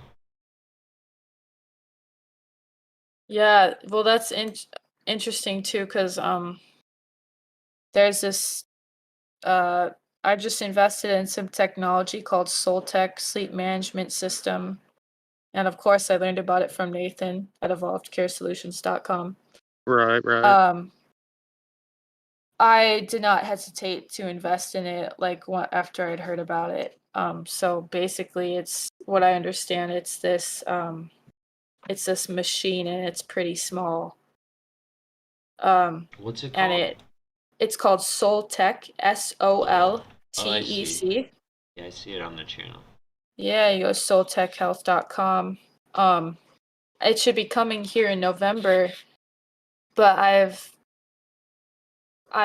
am hopeful and confident that that might be easier to like achieve to go further into this dream travel. I see dream as a form of travel. Mm-hmm. To become more aware, because I will say it is hard. My room is right next to my parents' room, and there are two generators. I'm a manifesting generator. So all of our auras are so expansive. And even if we're in separate rooms, you know, our Yeah. auras are still interacting. And my dad, Hmm. he wakes up at like 3 a.m. to go to work. So I often find myself waking up at 3 a.m., Mm-hmm. which is fine. Like I can fall back asleep, and I see it as a gift right now, because then I'm able to Get another vivid recall dream that thought. dream. I'm able to Mm-hmm. recall that dream I was having right before that I probably wouldn't recall later. Mm-hmm. Um, but with Soltech, I'm excited because it's a machine that it mimics the frequencies given off by Earth, and then helps you stay asleep. Um, and so I'm just excited to see how that will fix that problem of Maybe like a big one deep one will take you on a real deep travel, and yeah, yeah, you can pick up like some ultimate things, like huge experiences from that deep journey in. yes. And And I think it would absolutely. be awesome to have like at a lucid dream retreat. People Mm. can sit around it, and then So does it as generate like a 7.8 field, like a Earth frequency field, pretty much? It puts you in I that's understand it to do similar. that, yes. Like if I'm being honest, I don't I Nathan would be great at asking or looking it up. Sure, I sure. totally go with that Just sacral trust. response on those things. Mm-hmm. And there's something about being a 5 of clubs, like I'm known as the most restless card of the deck. Um Nice. So, like, I just trust that I'll see the information I need to see when I see Mm-hmm. it. Mm-hmm. But yeah, I definitely can't answer that question accurately, so Sure, I'll let no, you know well, I can that. But understand that. It sounds like it though. I mean, if you think about it, if yeah, if they're targeting the Earth and its field, I mean, we're going to end up looking at that's going to put you in its big bubble. So it's almost sure. like instead of trying to teleport or move from your little bubble within that bubble, you put your starting point almost matching at the bigger bubble, which is pretty awesome. It might get you Yeah. out of the chaos and the fear that you might get kind of stuck in that earth bubble otherwise. It's pretty neat. Right. And it's like I think if you can become aware in the dream and then take a different attitude, Mm-hmm. like that'll change it too. Cause like what you got were saying earlier, it's like the descriptions for like people's dream rave activations, it doesn't look too good. Yeah. Positive. And I think that I can see how that might contribute to like more of the fear that's around dreams. Mm-hmm. Um But like that's the thing though, is like we are it's a whole new level of just unconscious, Mm-hmm. and it's a lot more challenging to wake up because we are now operating out of a less complex system. And that's the other thing is if you can look at the chart, like the person on the chart is lying horizontal rather than Okay. vertical. And so we're experiencing, like, there's an information all around us in the neutrino particles, atoms, what have you, that we're constantly like in receiving information. However, then when we go to sleep and lay horizontal, it changes. We are actually now more like dogs in that respect. Mm-hmm. That's Um, neat. yeah, and dogs. I have two cocker spaniels. I can sometimes see, like, I don't know if they can even tell the difference between being awake and sleeping. Mm-hmm. They just perceive the universe in such a different way than we do. I know. I'm petting one right now. Yep. What's up, buddy? Nice. Yeah, they're Um, horizontal, and really that's the big separation in Mars, its movement, the zodiac is the animal and all the different types of movement. Mars is that outward expression, that true masculine energy, but at the same time, it's woman, it's Ma. Mm. It's really that infrared.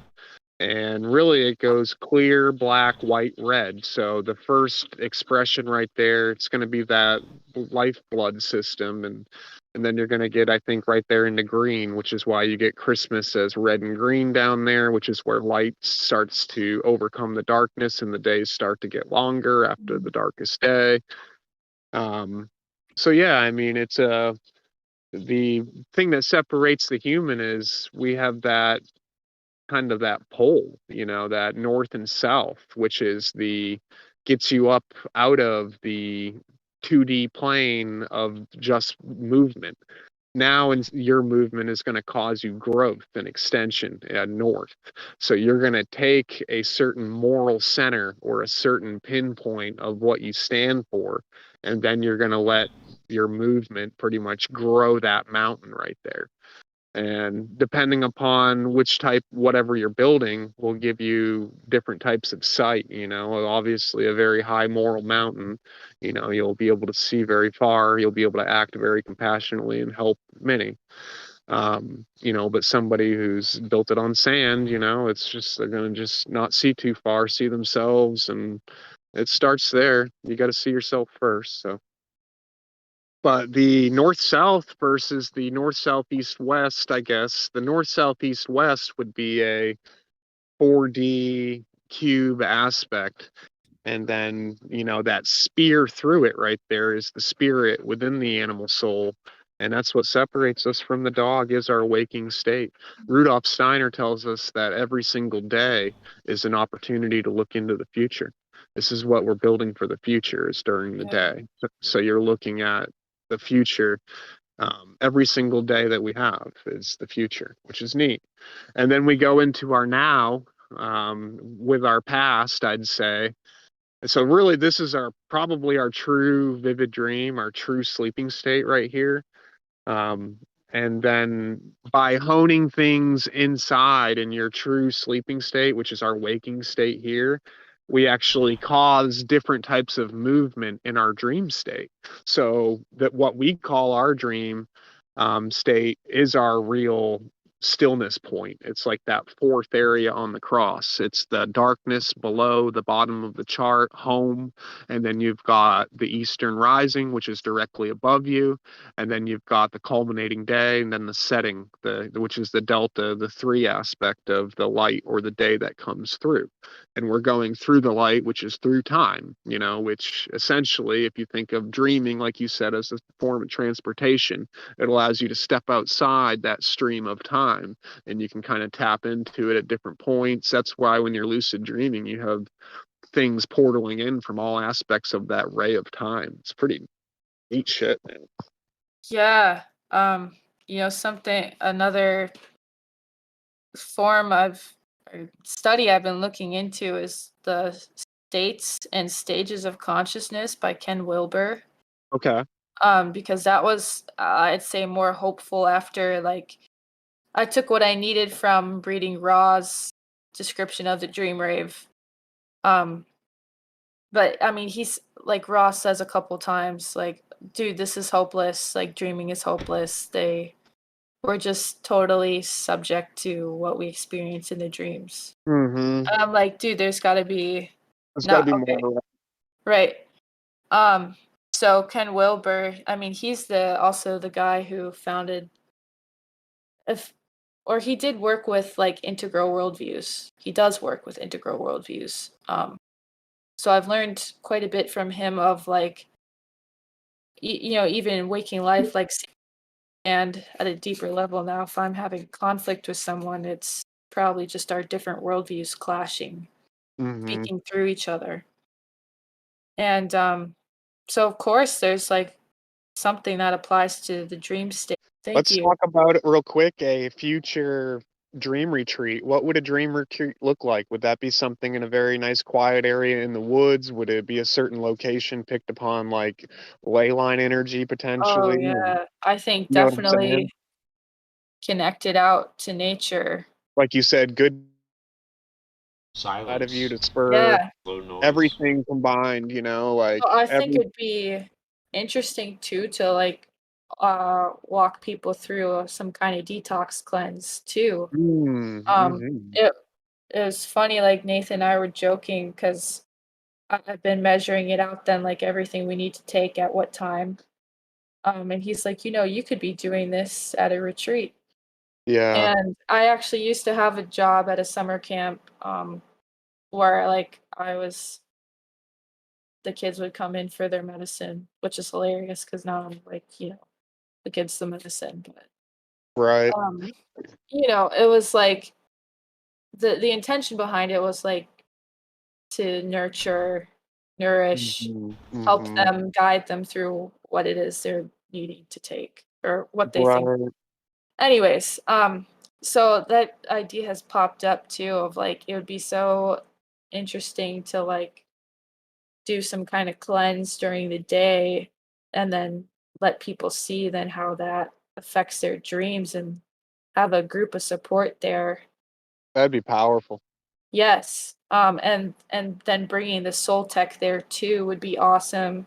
That'd be I cool too. really like the idea of drumming, um shamanic approach. They drum themselves into a trance.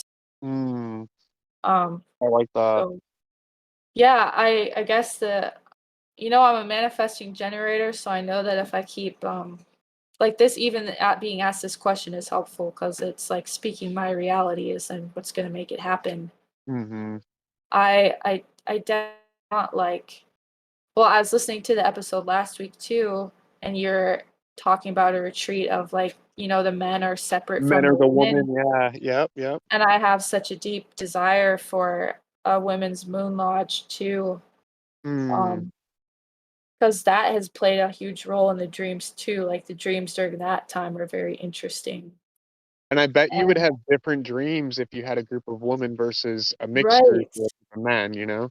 Yeah, so that would I think there's so many like different ways you could play around with it. Like even have the men their own group for a day, the women their group, and then try something like you put them together. Oh, That'd Um, that's be cool. what it's all about. right. Like Yep.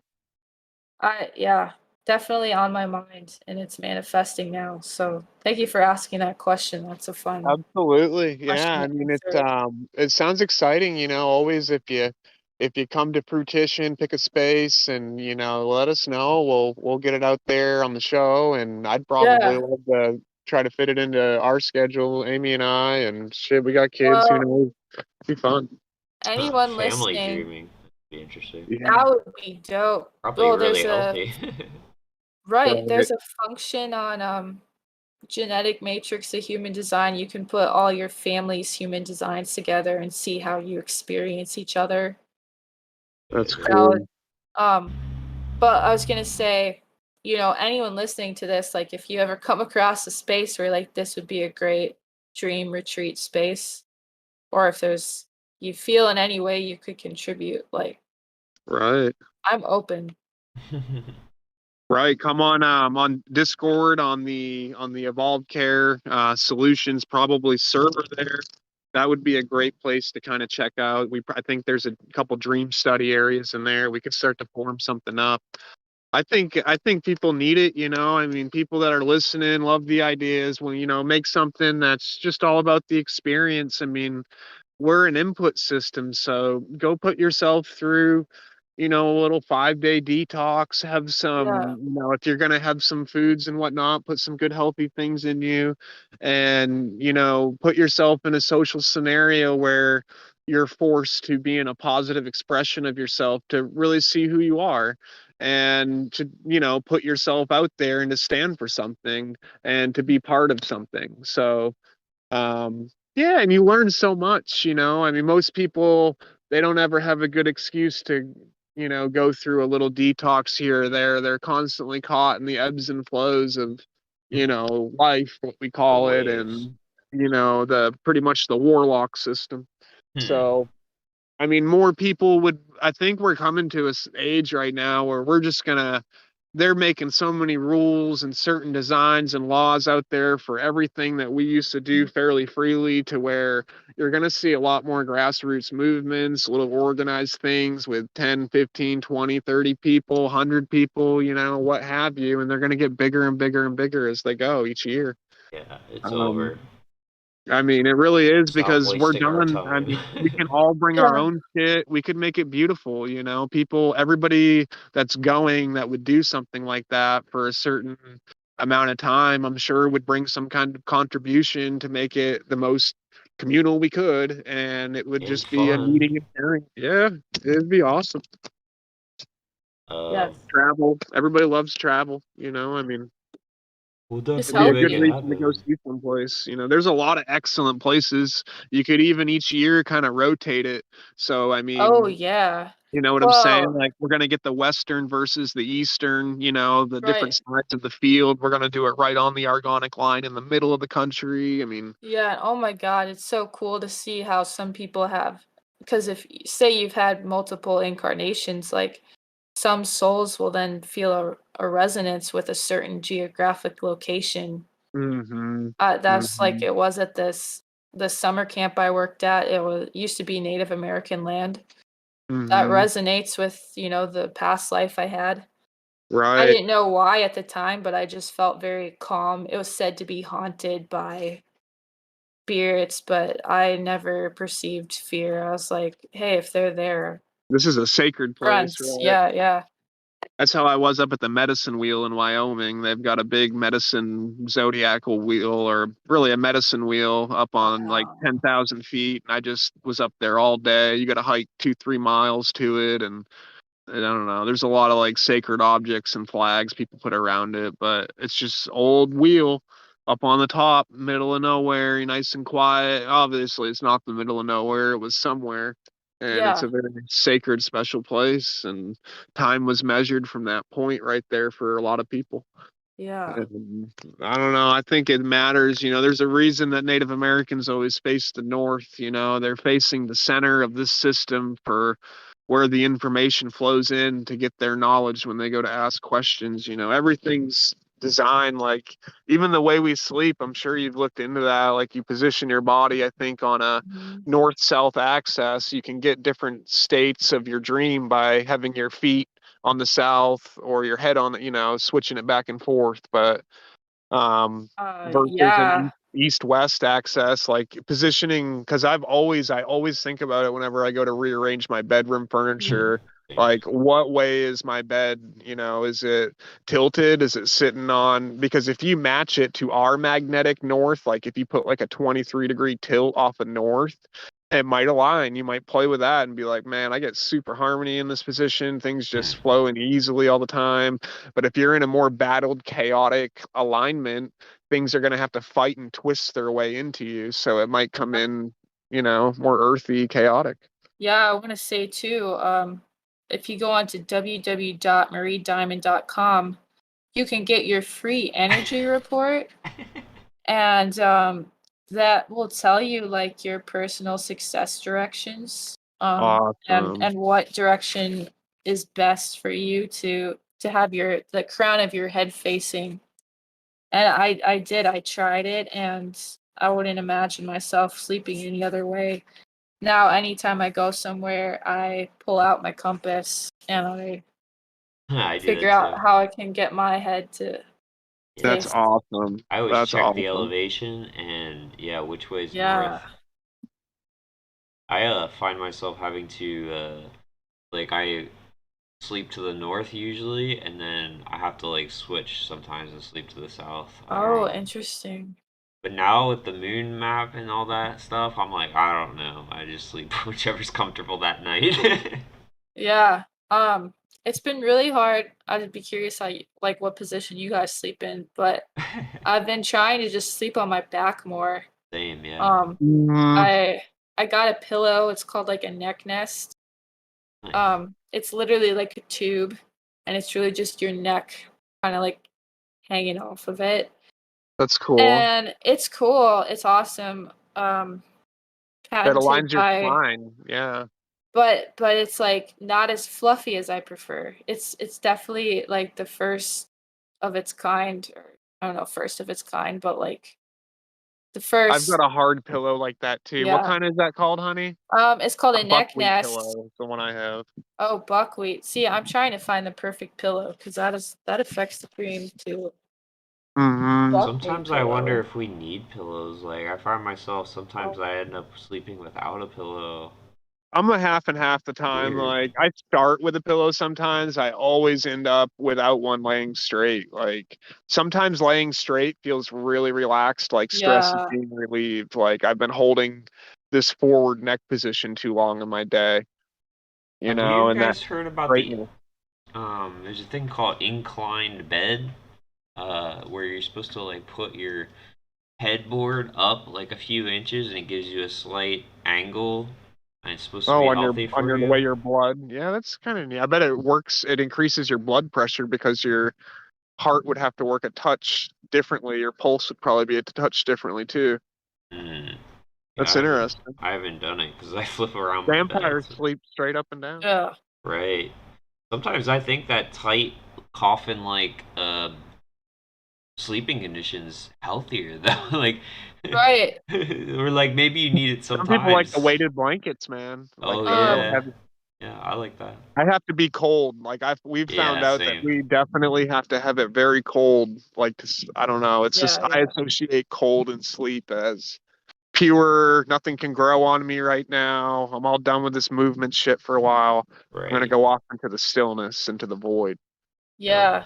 Well, lying on your back, I think of doing yoga. Like every yoga practice ends with the shavasana pose, corpse pose, where you're That's lying on cool. your back, and it's the most Course. honestly important part of the practice because that's where you allow your body to like integrate and download all the movement you just did. That's Um, awesome. so it's like, I'm curious. I'm sure that there's a strong connection into the sleeping. You know what? Um, Absolutely. I feel like it all matters. These are all little variables that yeah, we should, as humans, be interested in. We have yeah, a gateway portal system here. If you balance, weigh, and measure it correctly, you're going to get certain results and see certain things, and right. certain And things are the going to manifest. information should be free. Like instead of they taught me how to write checks when I was in second grade. Like how useful is that to me now? Right? I would have appreciated like if they would have taught me what my blood type Oh is. yeah. I would pay Right. for I that. had that. Like um my environment in human design is cave selective, so like I have to be in a place that is like a cave for me. Like there has to be one door where I have control of who's coming in, who's coming out. I like that. I'm No a short. windows Yeah. can be No. open. Oh my I have to be gosh, on the no. edge. I have to be No. right on the edge. Yeah. But some people are Awesome. more open. It just depends. I wonder I'm if I like a can find your screen porch kind guys's. of guy. Yeah, I wonder if you're like scary maybe. porch kind of guy. I love it, Oh Todd. no. That's That's I didn't say hilarious. scary. Screened porch. oh, screen porch. I was like, you're like the scary guy sitting in a rocking chair. What are you doing? But maybe Todd, I don't know, maybe you're cave selective. I don't have your design off the top of my head right now. Scrolling through the thing. Mine's so true. look in our chat. I love shores. I'm Yeah, you always sent on it the earlier. edge. I love beaches. I love sand. Sand is my favorite. I just love Sand. sitting in it. I don't know. I'll Yeah, it find the is. like Todd, you saw the one sandy spot in Eastern Kentucky Oh, because I Yeah. brought I I love feel you, those. dude. I like that feeling. I love. You know what I like a little bit more though is the feeling of like dirt, like just like soft dirt. Man, that feels amazing I on your like that a feet. little better. You're kind of right. I really like do real like rich soil, like a dry, rich soil. Yeah. Well, I love Yeah. sand for like my favorite part about sand. It's literally like sanding your feet. So I've always liked Yeah. that aspect of it. I know it changed, um, buddy. Like I just went over there and it all got like re-sloshed and it's all a whole new rock bed. Trees fell. I mean, it's a new sand shifted. We got to get back down there. Awesome. You guys want to pull yeah. some cards here real quick? Caitlin, do Yeah. you have Oh, any divination tools on your side that you'd like yeah. to share? Yeah, so I got a pack of Destiny cards because I learned that if you do a weekly reading, that's a great way to quickly learn the meaning of the cards.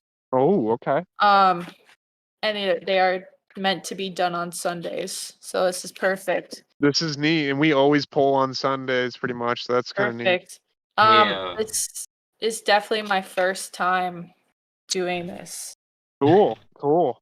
Now, do you put when you pull, are you kind of like Todd, where just show us what we need to see, or do you like to focus it somewhere on we're gonna get this type of answer from you, Mm. or what's your approach, do you think? Well, I I know know. that when I do like I've got an Oracle card deck. I really just like to see like what comes up. I got Uh-huh. pretty much no expectations. Uh-huh. That's a Um, good way to keep it open. yeah, I know that this is different, this card reading. It's supposed to um it mimics a year reading. So you get cards for each year of your life, which then will tell you about the different patterns you've got going on. That's neat.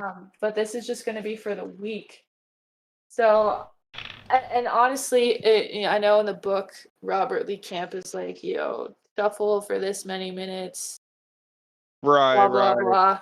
I'm not too attached to that because I really just kind of want to learn the cards quickly. right. Um, but it is interesting. I'm going to then keep this. I'm laying out the cards now, and then I'm just going to see. I'll keep them out for the week and then see if anything resonates with me as the week unfolds. That's kind of my approach too. I just see something usually kind of sticks its head out at me, like, "Hey, Yeah, yeah. I'm right here." I don't know if I shuffled them that great either. it's okay. Take your Oh, time. But yeah, so it might just be a lot of club energy, which yep, yep. You Five know and a what's seven. kind of funny with the 18 today too on our episode. So as you guys know, I do the rights or try to do them every day, but the last couple weeks were really busy and I didn't have time. Well, I mapped it out because I do it in sequences. So 15 days of 15 was the current one, and it just ended today, in which today is going to be the 18. That's I neat. was like, the timing on that is wild. I can't like that's like 5 days ahead ago. And dolphins swim about 18 miles per hour, which I thought was a nice tie into the dolphin. I Wow, mean, dude, yep, that's amazing. yep. All right, Caitlin, what do we got? okay, so it looks like Monday will be an Ace of Hearts day. Ace of And Hearts. that for me. But maybe actually who knows? I didn't set a clear intention. It might just be for everyone listening. Right, right. Um that so in the that in this system, Monday is going to be a Mercury influence. So like communication, fact based, Ace of Hearts. And now the Awesome. question is, what does that mean? Right, right. That's pretty neat. Ace of Hearts. So ace singularity. I always like to look at it as the king odd, like kind of the top of the mountain in the middle of all the odd numbers in the middle. So you've got 1, 3, 5, 7, kind of 9 recircling it back up and around again as the spiral. So we've got kind of the pinnacle or the ideal, that, and then, with the heart energy there, um, hearts sometimes connect to water. I've seen them connect to cups. We can easily do, obviously, we're in a big Leo time with the fixed fire, the heart energy. But the pump is like the breast is Cancer. And I think that true heart or that is that spine, which shows us the sacrum at the bottom as almost the heart shape. So you've pretty much got our real heart, which is our spinal cord, that black sun right there. The pinnacle of it is that mind up top, and Leo is supposed to be sound. So it's kind of like the result of all the unseen energy falling into this sound world, pulling it in, and then coming up this week, how do we, like you said, mercurial, or that's a fun word. Yeah. um, the really it's what we're thinking about. I like Mercury is what we see, what we're thinking about, what's directly in front of us, what's getting created, what's on the threshold, what's coming in, what's hot, fast, exciting, new, what's got people's attention, commerce, connections, networking, just the ability to harmonize and bring things together. And, we're coming into, I guess, tropical Virgo energy coming up, getting into around early August 20th, 21, somewhere in there. So we've very much got that mother and child, that pure raw energy. We're kind of finishing out that Leo though. So you're defining your moments of the heart. Right now you're really building that pole, that center point, that ace. So just drive it home. I mean, a couple weeks still here to finish out your fire, and you're really finishing up sidereal cardinal water. So your real fire connection to tropical could be showing you what you are as tropical fixed fire is being expressed as who you are through your choice settings and your cardinal water, your Cancer that we're in, because we're like 20 degrees Cancer somewhere in there sidereally, and um and that's cardinal water. So that's showing you that's when the big storms will come through. You're going to have some big tests with your energy. You can either remain calm, surf the wave, and just relax, and or you can let it overtake you and, swim all around, not know where to go. Like, like Todd, like you as a kid, get kind of tugged under without any control. Um, and that could parallel to being a victim in this world, like letting victimhood overtake you and feeling like nothing is in control when really it's all in your control. Um, Yeah. so yeah, Ace, that's a big card. That's great. Yeah, so that's the Monday. And so I got the definition now, so I can Awesome. What do kind you of go got? through Oh these yeah. days pretty quick. So Yeah. then Tuesday, Four of Hearts, and that's a Venus, ruled by Venus. Awesome. And that's security, stability, and potentially matters with the family. And can also be considered the marriage card. So might be. Awesome. I'm not planning it. Right. Um, It might be planning on you. that's true. Marriage, intermarriage. Who There you knows? go. Yeah. So Wednesday, Three of Clubs. That's the Mars influence. Wait, so Three you of drew Clubs. another card? Oh yeah, great question. I laid out 7 cards Oh damn. for the week. Yeah, Okay. Can and you so post a then. picture of them real quick? Oh yeah. Uh, oh, how do I do that? See, I'm like a grandma. You Okay. got it. Are you using your phone? Yeah, I got phone. So just go to your camera roll and snap a picture, and then On the Discord server that we're speaking on, right above the chat room we're in, there's a delineation channel. Just drop Oh, the image in there, and Todd can throw it on the thing. got it. It's funny. I drew the rune Manez, the self, pretty much, which is neat because that aligned with your starting point of the Ace of Hearts here, and it says that here the first thing, the starting point is the self. The essence is water. Only clarity, willingness to change is effective now. So, which is Nice. your ace in the hole, man. That's, what are you going to define as that pinnacle point, that you're going to stand for, express yourself through? How are you going to see the world? I mean, do you see it in hate and greed and power and sex, or do you see it in love and compassion and service? And, there's a lot of ways to see this place. I mean, it's why it can be heaven or hell, just depending upon which mind you're in here. Yeah. Which is why all timelines are here and within the constant now. It's like we're always holding in all the, you know, drama of the past and possibilities of the future, and nobody ever wants to just stop and chill and be in that special moment of that sacred now that's eternally there. I do Like, that. if That's you all I'm do doing. that, Bob, you're good at that, man. We need to hang out more so I can just be Uh, near your posture. You teach when I'm in your presence, you just teach me so much. It's great. You're very I welcome. get I get so lost in, I guess, I'm supposed to be a pure generator, so I probably get lost in unpure generation, not thinking about what I'm doing and not being totally aware. And you really bring it home with your Yeah. 100%, because to bring your awareness into the physical and to constantly be on top of it takes a lot of energy, takes a lot of focus. But at the same time, once you just put the initial energy in, it becomes second nature. Oh yeah. Well, I tell you, with the rights and just been doing it for so long, it doesn't get any easier. Like, I mean, what if I'm gonna start doing 18 a day? Like, 15 was really hard. And so I realized I almost, like, I kind of had to humble myself a little bit. Like, holy heck, like, I don't care what you say about yoga. Like, you make that a practice.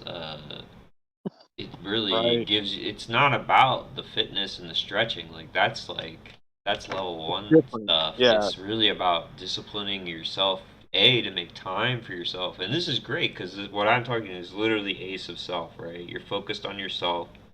The heart Right. energy is like sextile energy, so it's literally the sex energy. It's two energies Bringing coming people. together for a new Yep. energy, Yep. right? Yep. So it's like, um, That's yeah, awesome. perfect. Caitlin, what do you got for? Did you get the picture? Here we go. Nice. Wow. Look at Nathan, this. Amazing. yeah, oh, thank you, Nathan. He helped me. Thank you, Nathan. Yeah, Nathan's yeah. been like dropping sweet pictures and links and stuff. Oh, He this is lives cool. virtually. Oh yeah, so those seven So, on the bottom are the days of the week, and then you'll see the King of Diamonds, Queen of Diamonds. That is hmm known as the Pluto result card. So the King of Diamonds is the Pluto card. The Queen of Diamonds is the result card. hmm. And those two Okay. cards need to be interpreted together. So Pluto is Like represented. that's Cali right there, like the destroyer creation point. Yes. It's like you've got Hmm. the king Yup. here doing the justice coming in with the diamonds. So, and the die moon down into the physical, and then you've got the queen of diamonds. So it's almost creating just one tier below, but not at the same time, like they're on separate planes, but you've got the same, falling from the same tree, the diamonds, and then you've got pretty much which is really the cube, in a way. And you've got it changing sex over. So it's like going on a mirror, just kind of inverting and still in, still in patriarch status right there, with the true reflection as what the king does, everything the king does it for the queen. Essentially, Chess. this this whole entire system, we're going towards Hercules. So our entire system, everything in it is hurtling towards the constellation Hercules, and it's her clues. So it tells you that the grand man's mind, he doesn't care about money. He doesn't care about the stock market. He doesn't care about any of this earth drama. He cares about her. He wants that mystery. Like he really wants to know the mystery of the woman. That's what the Pa craves. He just, even the most our father, of all, just still like with all of his infinite knowledge, all of his logos, all of his reason, he can't touch love. And that just he doesn't understand it, and someday he's going to go through that evolution. If it's not something you come to understand, it's something you come to be, it's something you come to carry, it's something you come to hold, it's something you come to express. It's not something you know, it's something you are. And this whole paradigm of pretty much Pluto unfolding that moral, compassionate action, through all of its pretty much inner planets that are within its circle. So all of its Mars action, all of its Venus physical dropping into the penthouse of light expression and being visible in the Lucifer morning star system. And it's all gonna come through Pluto, which is awesome. I love this spread Yes. here. Yeah, so then that Pluto card, the King of Diamonds, is that, Epitome that of power story and of authority. and transformation that it's necessary to go with Pluto so that you can get the result card by the end of the week, which is the Queen of Diamonds. Nice. And she's the archetype of that rich aunt or grandmother that takes you out shopping. That's money for you. You know Um, what? You have a royal straight flush appearing, an yeah, ace, jack, 10, Holy queen hell. of. right? There's a lot You Oh. of know where diamonds that coming is? up. Hmm. So excited about that because I am just Oh, looking wow. to, Lucy in the sky with diamonds. Wow, yeah, yeah, that's ultra rare. Yeah. I've That's got pretty my cool. sights What's, set on building Woo for you. So that's my, crazy. I got the two of hearts the other day, too. No way. Wow. What is the top card here? oh yeah, so that is known as the environment card. And the way I understand Wait, can you say it again real quick? Because it got yeah, choppy. yeah, environment card, Okay. the Two of Hearts.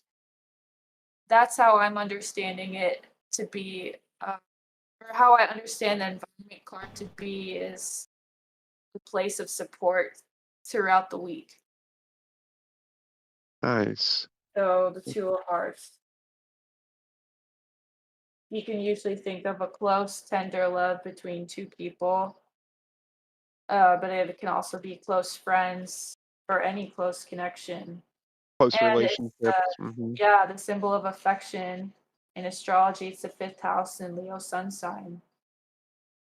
Nathan said King of Diamonds, only king showing one eye. It's interesting. One-eyed Oh king. yeah, Probably the real father, the yeah, single pole and is it its right eye? I mean, I guess, it reminds me of the infrared unseen. Um, Big Mars player right there too, I think. The king I see as, the evolved Mars state, the hero at the end of the journey who the people take as their king, who earned it through merit and show, through taking feeling, taking thinking, combining them into action here in a heroic way. Because this place is an epic. Everybody has the opportunity to be a hero at any point with pretty much the state of affairs that we're in, especially as we go deeper down these energy tunnels that our mass consciousness wants to play in. I mean, they're setting up a lot of martyrs right now. I mean, they're really trying to divide this energy, getting us off into some extremes. So I mean, it's an ever increasing time to try to maintain balance and try to stay in the middle. So, It's yeah, easy. Don't even worry about it. but yeah, that which was only with one eye, Pluto, it's neat, the judgment or kind of the destroyer yeah, card. So that shows pure judgment in my eyes. Like it shows the reap what you sow type situation where You are your only judge in the end. You're the only one that's going to be critical upon your own self for either the opportunity you missed out on or something to that nature. You're going to see time in itself as something very special.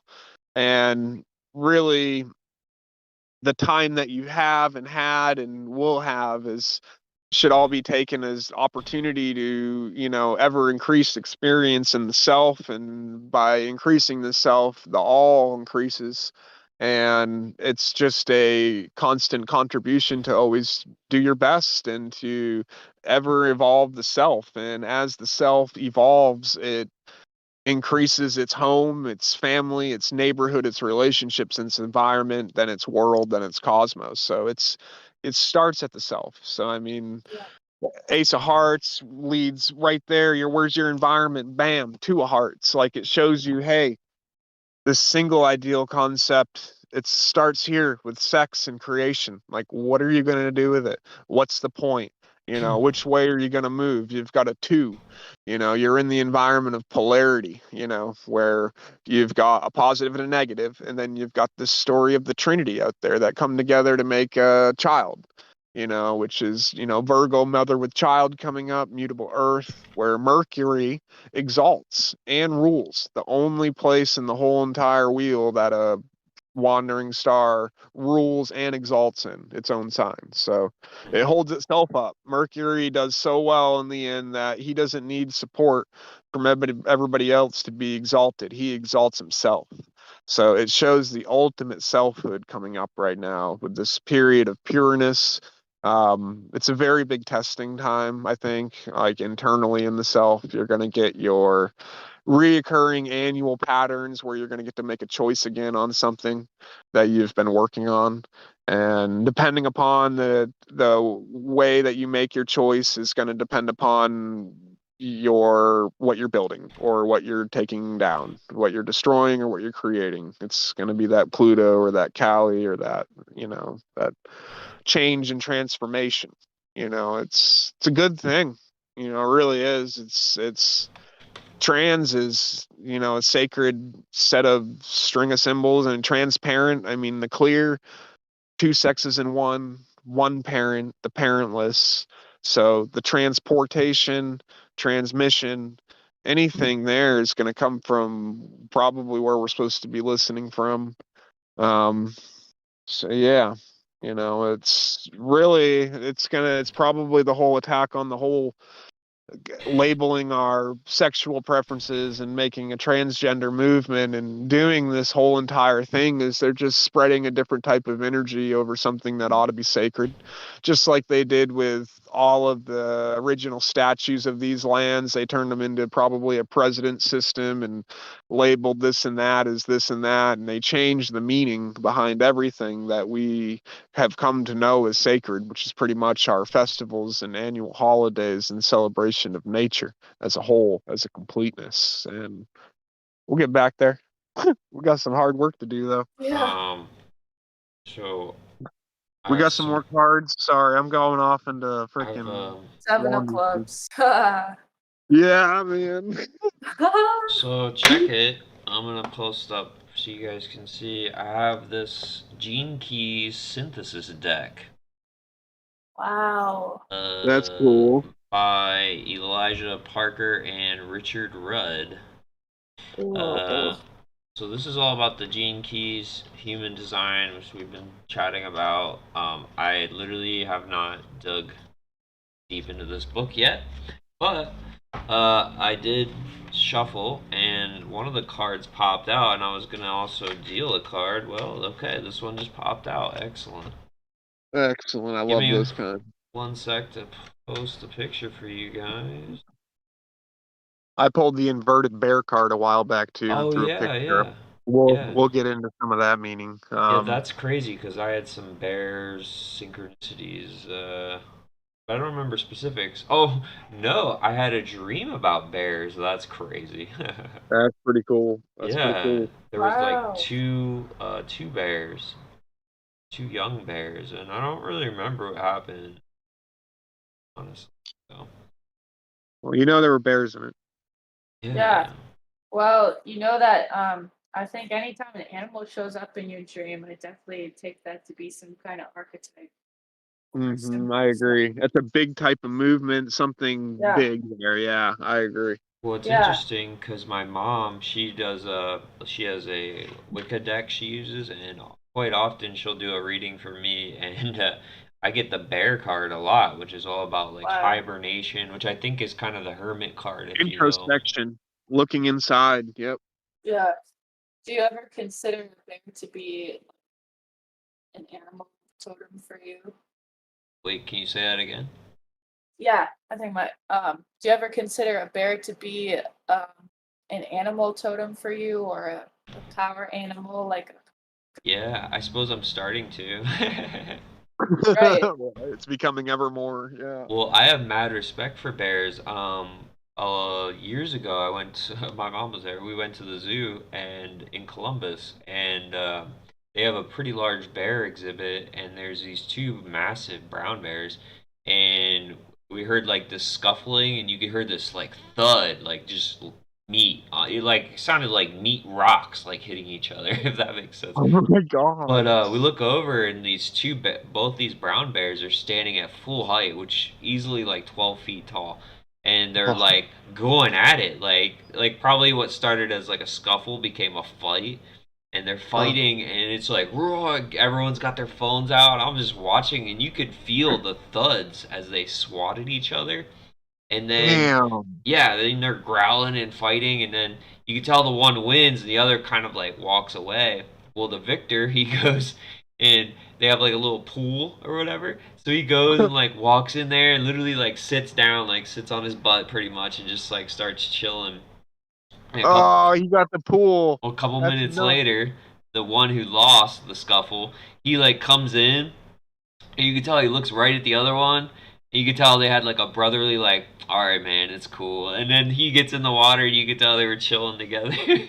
That's funny, man. That's Yeah. awesome. Yeah, I mean, when I saw that, I was like, my God, not only are they immensely powerful, I mean, incredibly powerful, but like, that's like real uh, being interaction there. It's, Dude, he went and had some introspection alone, and then right. the other one did in the pool, and then they came together. Yeah. Yeah. But yeah, That's so neat. I have a lot of respect for them. Hey, so we got these cards. I posted them up. You guys should have them. We got the truth, inquiry, and doubt. Oh man, guess I should try to explain this really quick because I did read that. So the first one is called the Siddhi. That's the frequency band relating to full embodiment and spiritual relation. So that's going to be the top one, I believe. And then Mm. the second one is the gift frequency relating to human genius and open heartedness. Um, and then the bottom one is going to be the shadow frequency. So the band relating to human suffering. So we've got that. I don't know if this is past That or really aligns, future. Todd, with what I was going to say on the inverted bear card because I was looking at the inverted bear because the bear looks for the sweet honey or the truth, right? Hmm. So if you invert that and you look for the falsities, you can actually discover the truth because even though it's the inverted bear, it means that the honey is still stored there somewhere. So, and we're very much in a paradigm right now where the falsities around us are speaking out the truths that aren't talked about.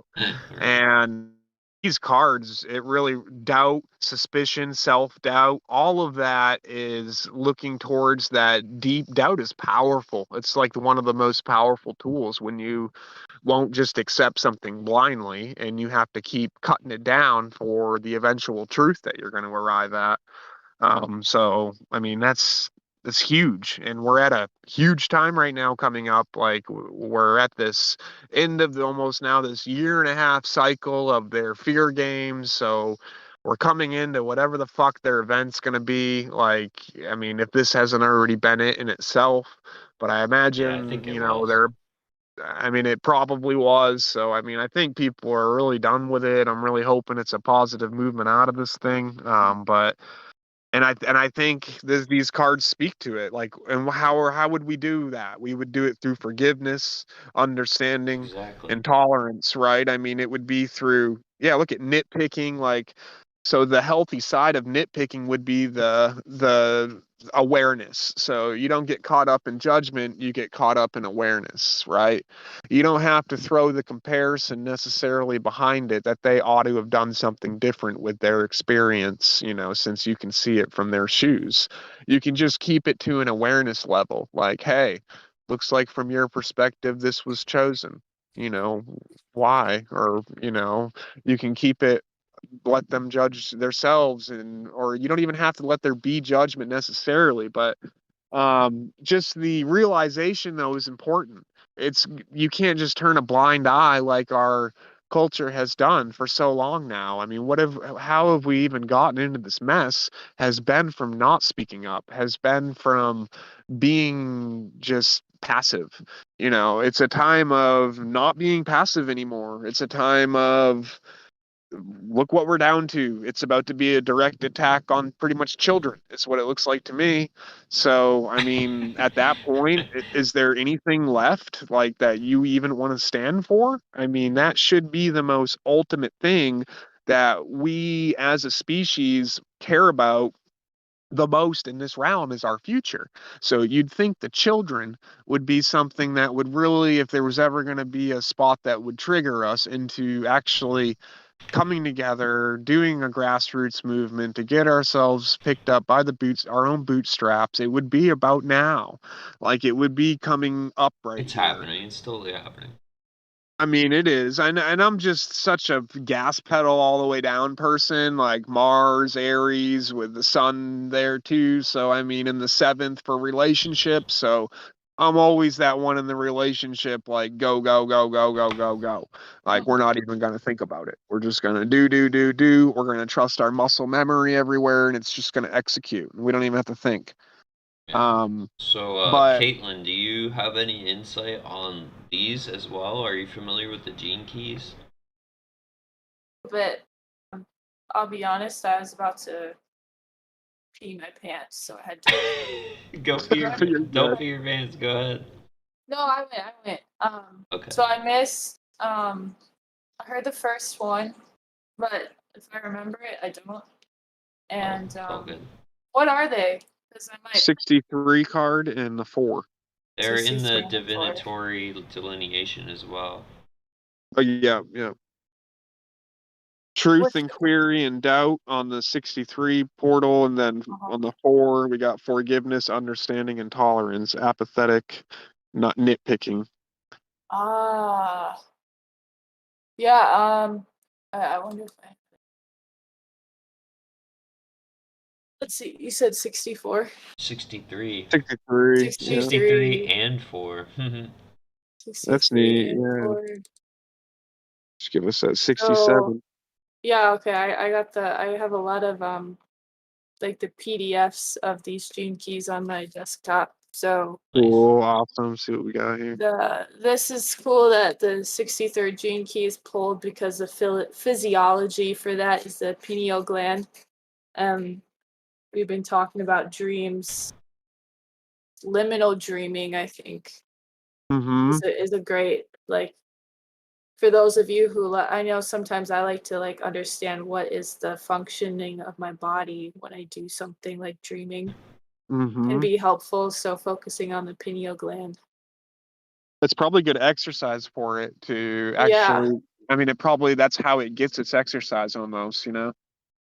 Yeah, man, I love the gene keys. I'm definitely becoming more familiar with them, but I really appreciate the physiology aspect that's included with it. Mm-hmm. That is kind of cool, huh? Yeah. Neocortex on the other Oh, card. So, you guys I got mean, to those are see both. this. Oh, you're What do you gonna. got?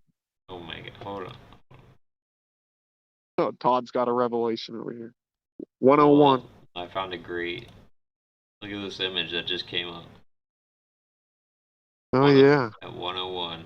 That's the so there's a painting called the Salvador Monday. That's the same painting 63. 63. Did you know that 63 was in the center? of what? The image you just put up? Yeah, yeah, Oh, right. I know. Isn't That's that wild? crazy. Yeah, yeah, that's pretty neat.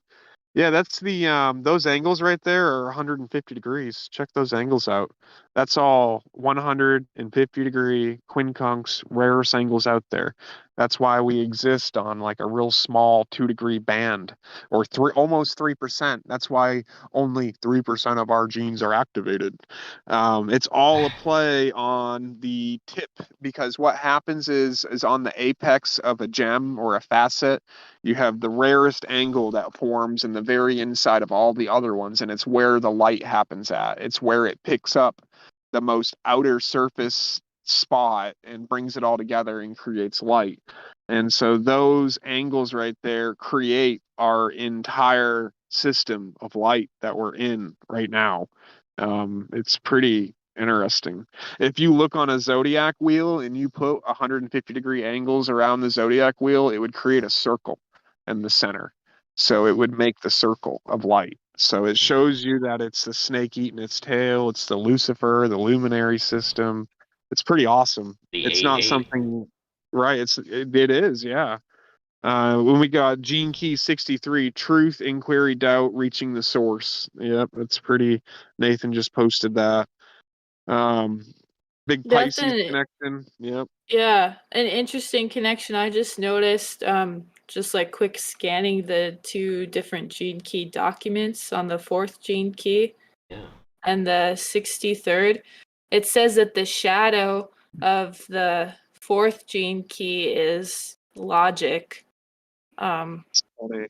and Yeah, and I could then see that, yo.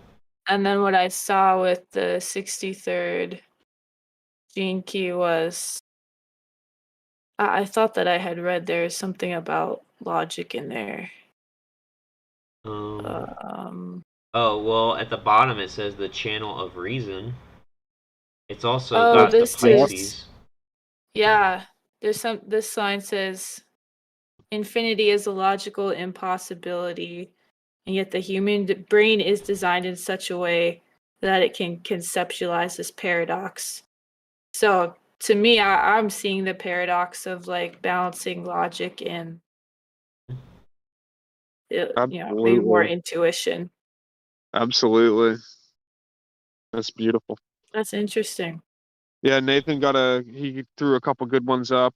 Pisces. Pisces is the water we are made of, the mystery that connects us to one heart, the waters through which we merge, which makes a lot of sense. I mean, it's very much the mutable water, so it's where the water changes. Water can change into a bunch of different states from water. You can either evaporate, go up into the air, you can turn into an oil, you Mm. can petrify into a stone. I mean, there's a lot of different things that can happen from water, it seems. It's a true alchemizer. Then it says right here, after completion, masculine power returns to serve feminine love, cooking the alchemical cauldron of wisdom. So it reminds me of like a fornax energy. Then it says, truth is the devotional rapture, inquiry is commitment to lightness, doubt is half-hearted desire. Hmm. So it's neat. Communicating passion. Yeah, it's neat. It's interesting. Thank you, Nathan. Fourth phase of water. Yep, that's neat. Mutable water, the fourth phase of it.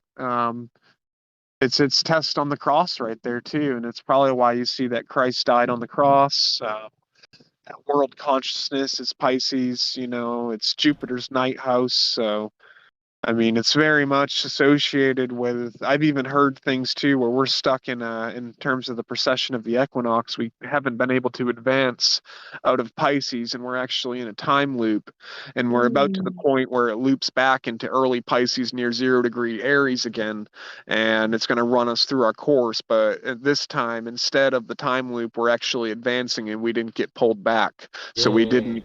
Because in the dream world, in the dream state, time can loop and things Yeah, can be illusion and whatnot, and you have to be able to advance through the dream. And that's kind of in order to get to the fixed air in Aquarius, because you kind of go backwards on the precession. So we're supposed to be at like 4 degrees Pisces, somewhere in there. So you're getting into some late 30-degree Aquarius energy coming up right on the doorstep. I mean, it's so we're supposed to have advanced and passed through the Neptune test of illusion and found the true self. So, yeah. Hey, it's been a Well, beautiful show, guys. We're at what Yeah. are we at? Freaking um, record. We're gonna have to do a Caitlin round 2. Yeah, for have me sure. back when I have my website and brand ready to go. That'd be a Yeah. gift, a That'd be support. awesome. That would be way Yeah. awesome. Yeah. Um. Well, good job, everybody. That was Yeah. really beautiful. Last call. Any last words? That's appreciate everybody that stuck around. If anybody's listening, if you'd like to jump on too, just I love having people talking with different people. I mean, today's Mhm. episode was so fun. Like I just freaking enjoyed the hell out of talking about the dream world. I learned so much. I don't know. Thank you so much, Caitlin, and Yeah, just thank you. This has keep all been being awesome. swimming around in my head for like the last year. So it's such a gift of support and fun to be able to come on and talk about it and get like that verbal feedback rather than I've just been honestly just talking to imaginary audiences. That's awesome. So That's this You're is awesome. practicing, awesome. and Yeah. now it's here, manifesting. That's Yeah, it. well, I got the in my yearly spread it's spread out like that card spread for the week, only it's the year. I'm in a period right now, the Mercury period. It follows your birthday every year. Um, well, it starts on your birthday. I've got the 10 of hearts, and that is all about communicating to groups of people. So this is Mm, totally in alignment with me, with my that's energies right awesome. now to come on the show. That's Yeah. awesome. Wow. Yeah, well, Yeah, we loved having you. I'm sure Yeah. everybody that was listening loved everything. I mean, they all think stuck around, so excellent. thank you. Um, yeah, we'll go for 19 next week, I suppose. Todd, Oh, that's the first prime number on the moon. So math changes depending upon your center, which is kind of neat. Um, assuming you can be on the moon as a being, I suppose. But yeah, should be a fun one. 19 reminds me of potassium, salt. Maybe we'll get into some neat things there.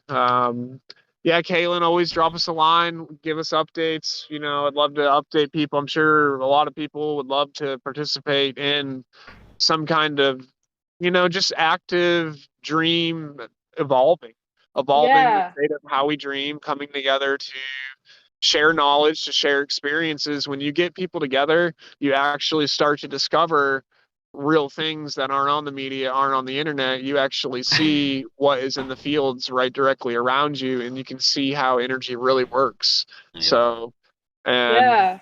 Amy just Um, pulled the 19 Buffalo card. So, yeah, the Buffalo, I mean, you buff up your low, you shine it a little bit. And if you think about it, gold doesn't need any polishing. So you don't have to rob Peter to pay Paul when you've got gold because it shines all day. yeah. Um, yeah, much Um, love, Caitlin. You give Nathan some love when you holler at him. And pretty much, Todd, love you.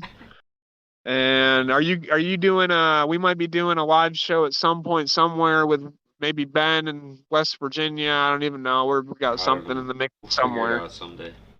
Yep. Caitlin? But yes. any last words on your side, Todd or Caitlin? I'll just say if I know I don't have my website yet, but if anyone wants to talk with me about dreams and I am prepared to do a dream reading, you can find me on the Discord server. Awesome. And if you ever just want to do a call, I do really great with the verbal calls. So I'm open to just doing calls with people, Kind of building like this, connections. right? Just jump on a Yeah. server. We've got little voice channels set up, and you Yeah. just really need to make a free account real quick, and then we'll send you an invite. So, do you have an email somebody can email you outside of? Oh yeah, absolutely. It's C Juveland. I'll spell it. CJUV as in Victor, LAND as in dog at protonmail.com. Awesome. Todd, did you Awesome. write that down? No. Okay, no worries, Don't man. worry, they'll get it. Yeah, yeah. We can record. I'll go over the recording at this timestamp so I can grab it. Oh yeah, Oh, that's don't much worry. We're good. appreciated. People will find her.